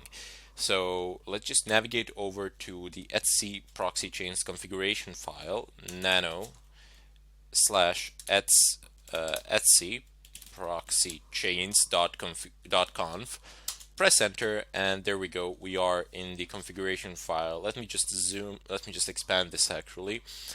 And what proxy chains is, well, it gives you an ability to route your traffic through a series of proxy servers and stay anonymous in such a fashion by hiding behind them, or by having them forward your requests so that it looks to the other side that your requests are coming from them as opposed from you.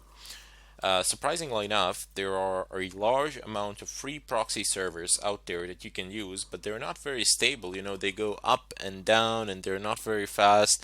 So for specific targets, they can be useful, not for brute forcing, not for any form of brute forcing attacks.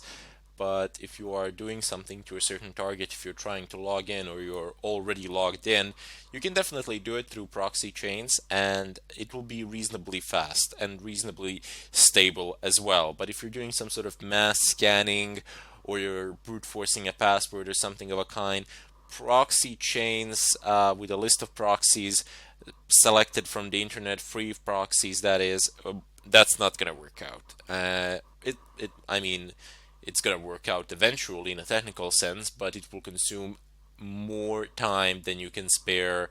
And by more time than you can spare, I mean like a month or two to do a simple scan. So that's not an option there. There are other ways of doing that. But for the time being, I just want to show you how you can use proxy chains, how you can configure it actually, because it's really useful. I use it fairly often. A lot of people do, and it's a fantastic piece of software. So first off, you have types of proxies here which you can use. You have HTTP, SOCKS 4, and SOCKS 5. Now there are fundamental differences between these protocols.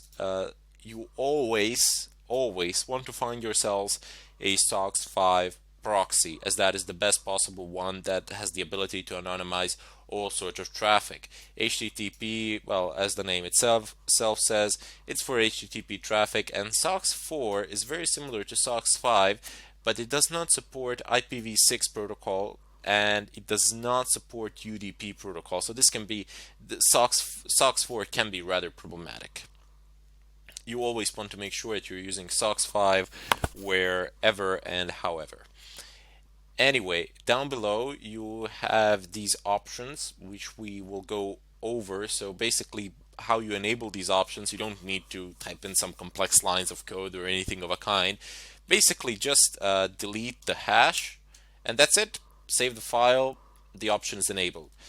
This hash presents a commented outline, meaning that the system reading this file will ignore it if there is a hash. If there isn't a hash, it will take it into consideration and interpret it accordingly. Anyway, what we have here are statements which allow us to specify how we want our traffic to be routed. So first off, we have dynamic chain. Dynamic chain is an option which you will find people using the most. It is most commonly used option, a preferable one, and honestly I think it's the best one, primarily because it's the most stable one. And here's why. Suppose you have A, B, C, D proxies, so those are some servers with IP addresses with open ports, and if you have a strict chain policy like we have here, you will only be able to access any site on the internet in general by going through A, B, C, D. So you have to go through all of them, and you have to go through in that specific order, A, B, C, D. And that's not always a good thing. I mean, if you're paying for 5 proxies, that's not a problem because they will always be operational, they will always be up, and why not? That's not a bad option there at all. However, most people use free proxies and they don't tend to pay for them. Why would you pay for 5, 10 proxies for a simple scan or something of a kind? They're not free, they cost money. They're not that expensive either, but still, I mean, the act of paying itself identifies you and it kind of diminishes the amount of anonymity you have on the net. There are some complex payment methods which you can use to anonymize yourself, but still, it's far simpler to simply go ahead and use dynamic chains. So I'm just going to go ahead and uncomment, and I'm going to uncomment this line. Go ahead down below and comment this line out. So strict chains will no longer be used. I will be using dynamic chains. One more thing to note here is that if you want to use proxy chains in combination with Tor, so if you want to route all of your traffic through the Tor network, not just the web traffic, you must enable dynamic chains. I mean, there is a chance that it will work with strict chains, but due to the instability of Tor nodes, it is highly unlikely. You will need dynamic chains, and that is why I am using them today. Anyway, if you are using dynamic chains, it just gives you the ability to go from A, B, C, D to your desired destination by not having to adhere to any order. So let's say that C is down, you would go A, B, D, and it would work no problems. Even if B was down, you would go A, D, and you would still reach the destination. So as long as one single proxy is functional, it's going to work, and you don't require any specific order to it. Down below you have random chain. Now random chains are in effect basically the same thing as resetting your services. I mean, if you're resetting your Tor, you will be assigned a new IP address. I mean, Tor assigns you a new IP address every 10 minutes or so. anyway, but with the random chain, you can specify a list of IPs, and then you can tell your computer, okay, I want you to connect to this point, and every time you connect, every time you transmit a packet, I want you to use a different proxy. You can do that as well. That's one of the options, definitely. You can say, okay, go use this one 5 times and then change it to another one or something of a kind. There are a lot of options to specify there. Primarily the chain length. Anyway, down if we go ahead down below, there's the quiet mode. You don't really need that. Proxy DNS requests. No leak from DNS data. This is very important. You cannot have any DNS leaks. Let me explain to you what DNS leaks are. Even though somebody cannot get your particular IP address, they can get the IP address of the DNS server that you are using. What DNS servers do is resolve domains to IP addresses and vice versa. So, for example, if you typed in, I don't know, youtube.com, the DNS server of your local ISP provider will resolve that into some sort of an IP address that the YouTube has, and it will make a request, no problems. You do not want that happening because your local DNS server will be discovered, and that information can be used in order to figure out your personal IP address, and then when that is done, your physical location is pretty much compromised. So that's a no-go. You definitely need proxy DNS here. It might slow you down a bit, but without it, you're practically not anonymous. It's just a matter of time before somebody finds you. If you go down below, oops, we have some other options here, but we're not really interested in them at the moment. What we got here are formats for entering proxies, and I'm gonna leave it at that, and I will explain the rest in the follow-up tutorial. But just a keynote before you go into the next tutorial, have a look at these. You don't need to go on the net or read anything about it. Just have a look at the format here, how they are written. This is an example of proxy chains and how you can write them down. And not a bad idea would be to figure out what these last things are here. So you have a type of proxy, you have an IP address, figure out what this number is, what this name is, and what this word here is. I will of course explain all of this in the next tutorial, but just try to figure it out on your own, and then you'll get the answers. It's pretty simple. In any case, I bid you farewell, and I'll see you in the next tutorial. Hello everybody, and welcome to this tutorial. Today I am going to introduce you to VPNs, or virtual private networks, and how you can actually connect to them. Now if you go ahead and try to connect as it is, open up your VPN connections here, say configure VPN, you will see that all the options are unavailable. You will get an error message saying no VPN plugin available. Please install one to enable this button. And that can be problematic, primarily because you first need an internet connection in order to install these plugins, and if you are on an unsafe connection or something like that, I would definitely not recommend doing this. Rather, instead, do it from your home connection, install all the plugins, do all the necessary prep work, and then you can connect to a VPN of your choice through some other network as well. In any case, just go ahead and close this network manager. Let's just go one more time with my mouse over it, and it says wired network device not managed. Now this can present a bit of a problem, so let's just go ahead and solve that. It's an easy fix. Sometimes it can be a connection-wise problem that you cannot connect to the internet or something of a kind. In my case it is not, but in your case it might be, so let's just go ahead and fix it. It's an easy fix, no big deal there. Just type in nano slash etc network manager with a capital N, and again networkmanager.conf. So that's the configuration file of our network manager, and you see here it says managed equals false. So somewhere it's okay just to use ones and zeros, but I'm not going to take any chances here. I'm just going to type in true, and that's going to be it. Control O to save it. Control X to exit. Is it still? Yep, it's still not managed. That is because the configuration has not yet been loaded. You need to restart the network manager in order to apply the configuration. So just type in service network. Oops, nope. Network manager restart.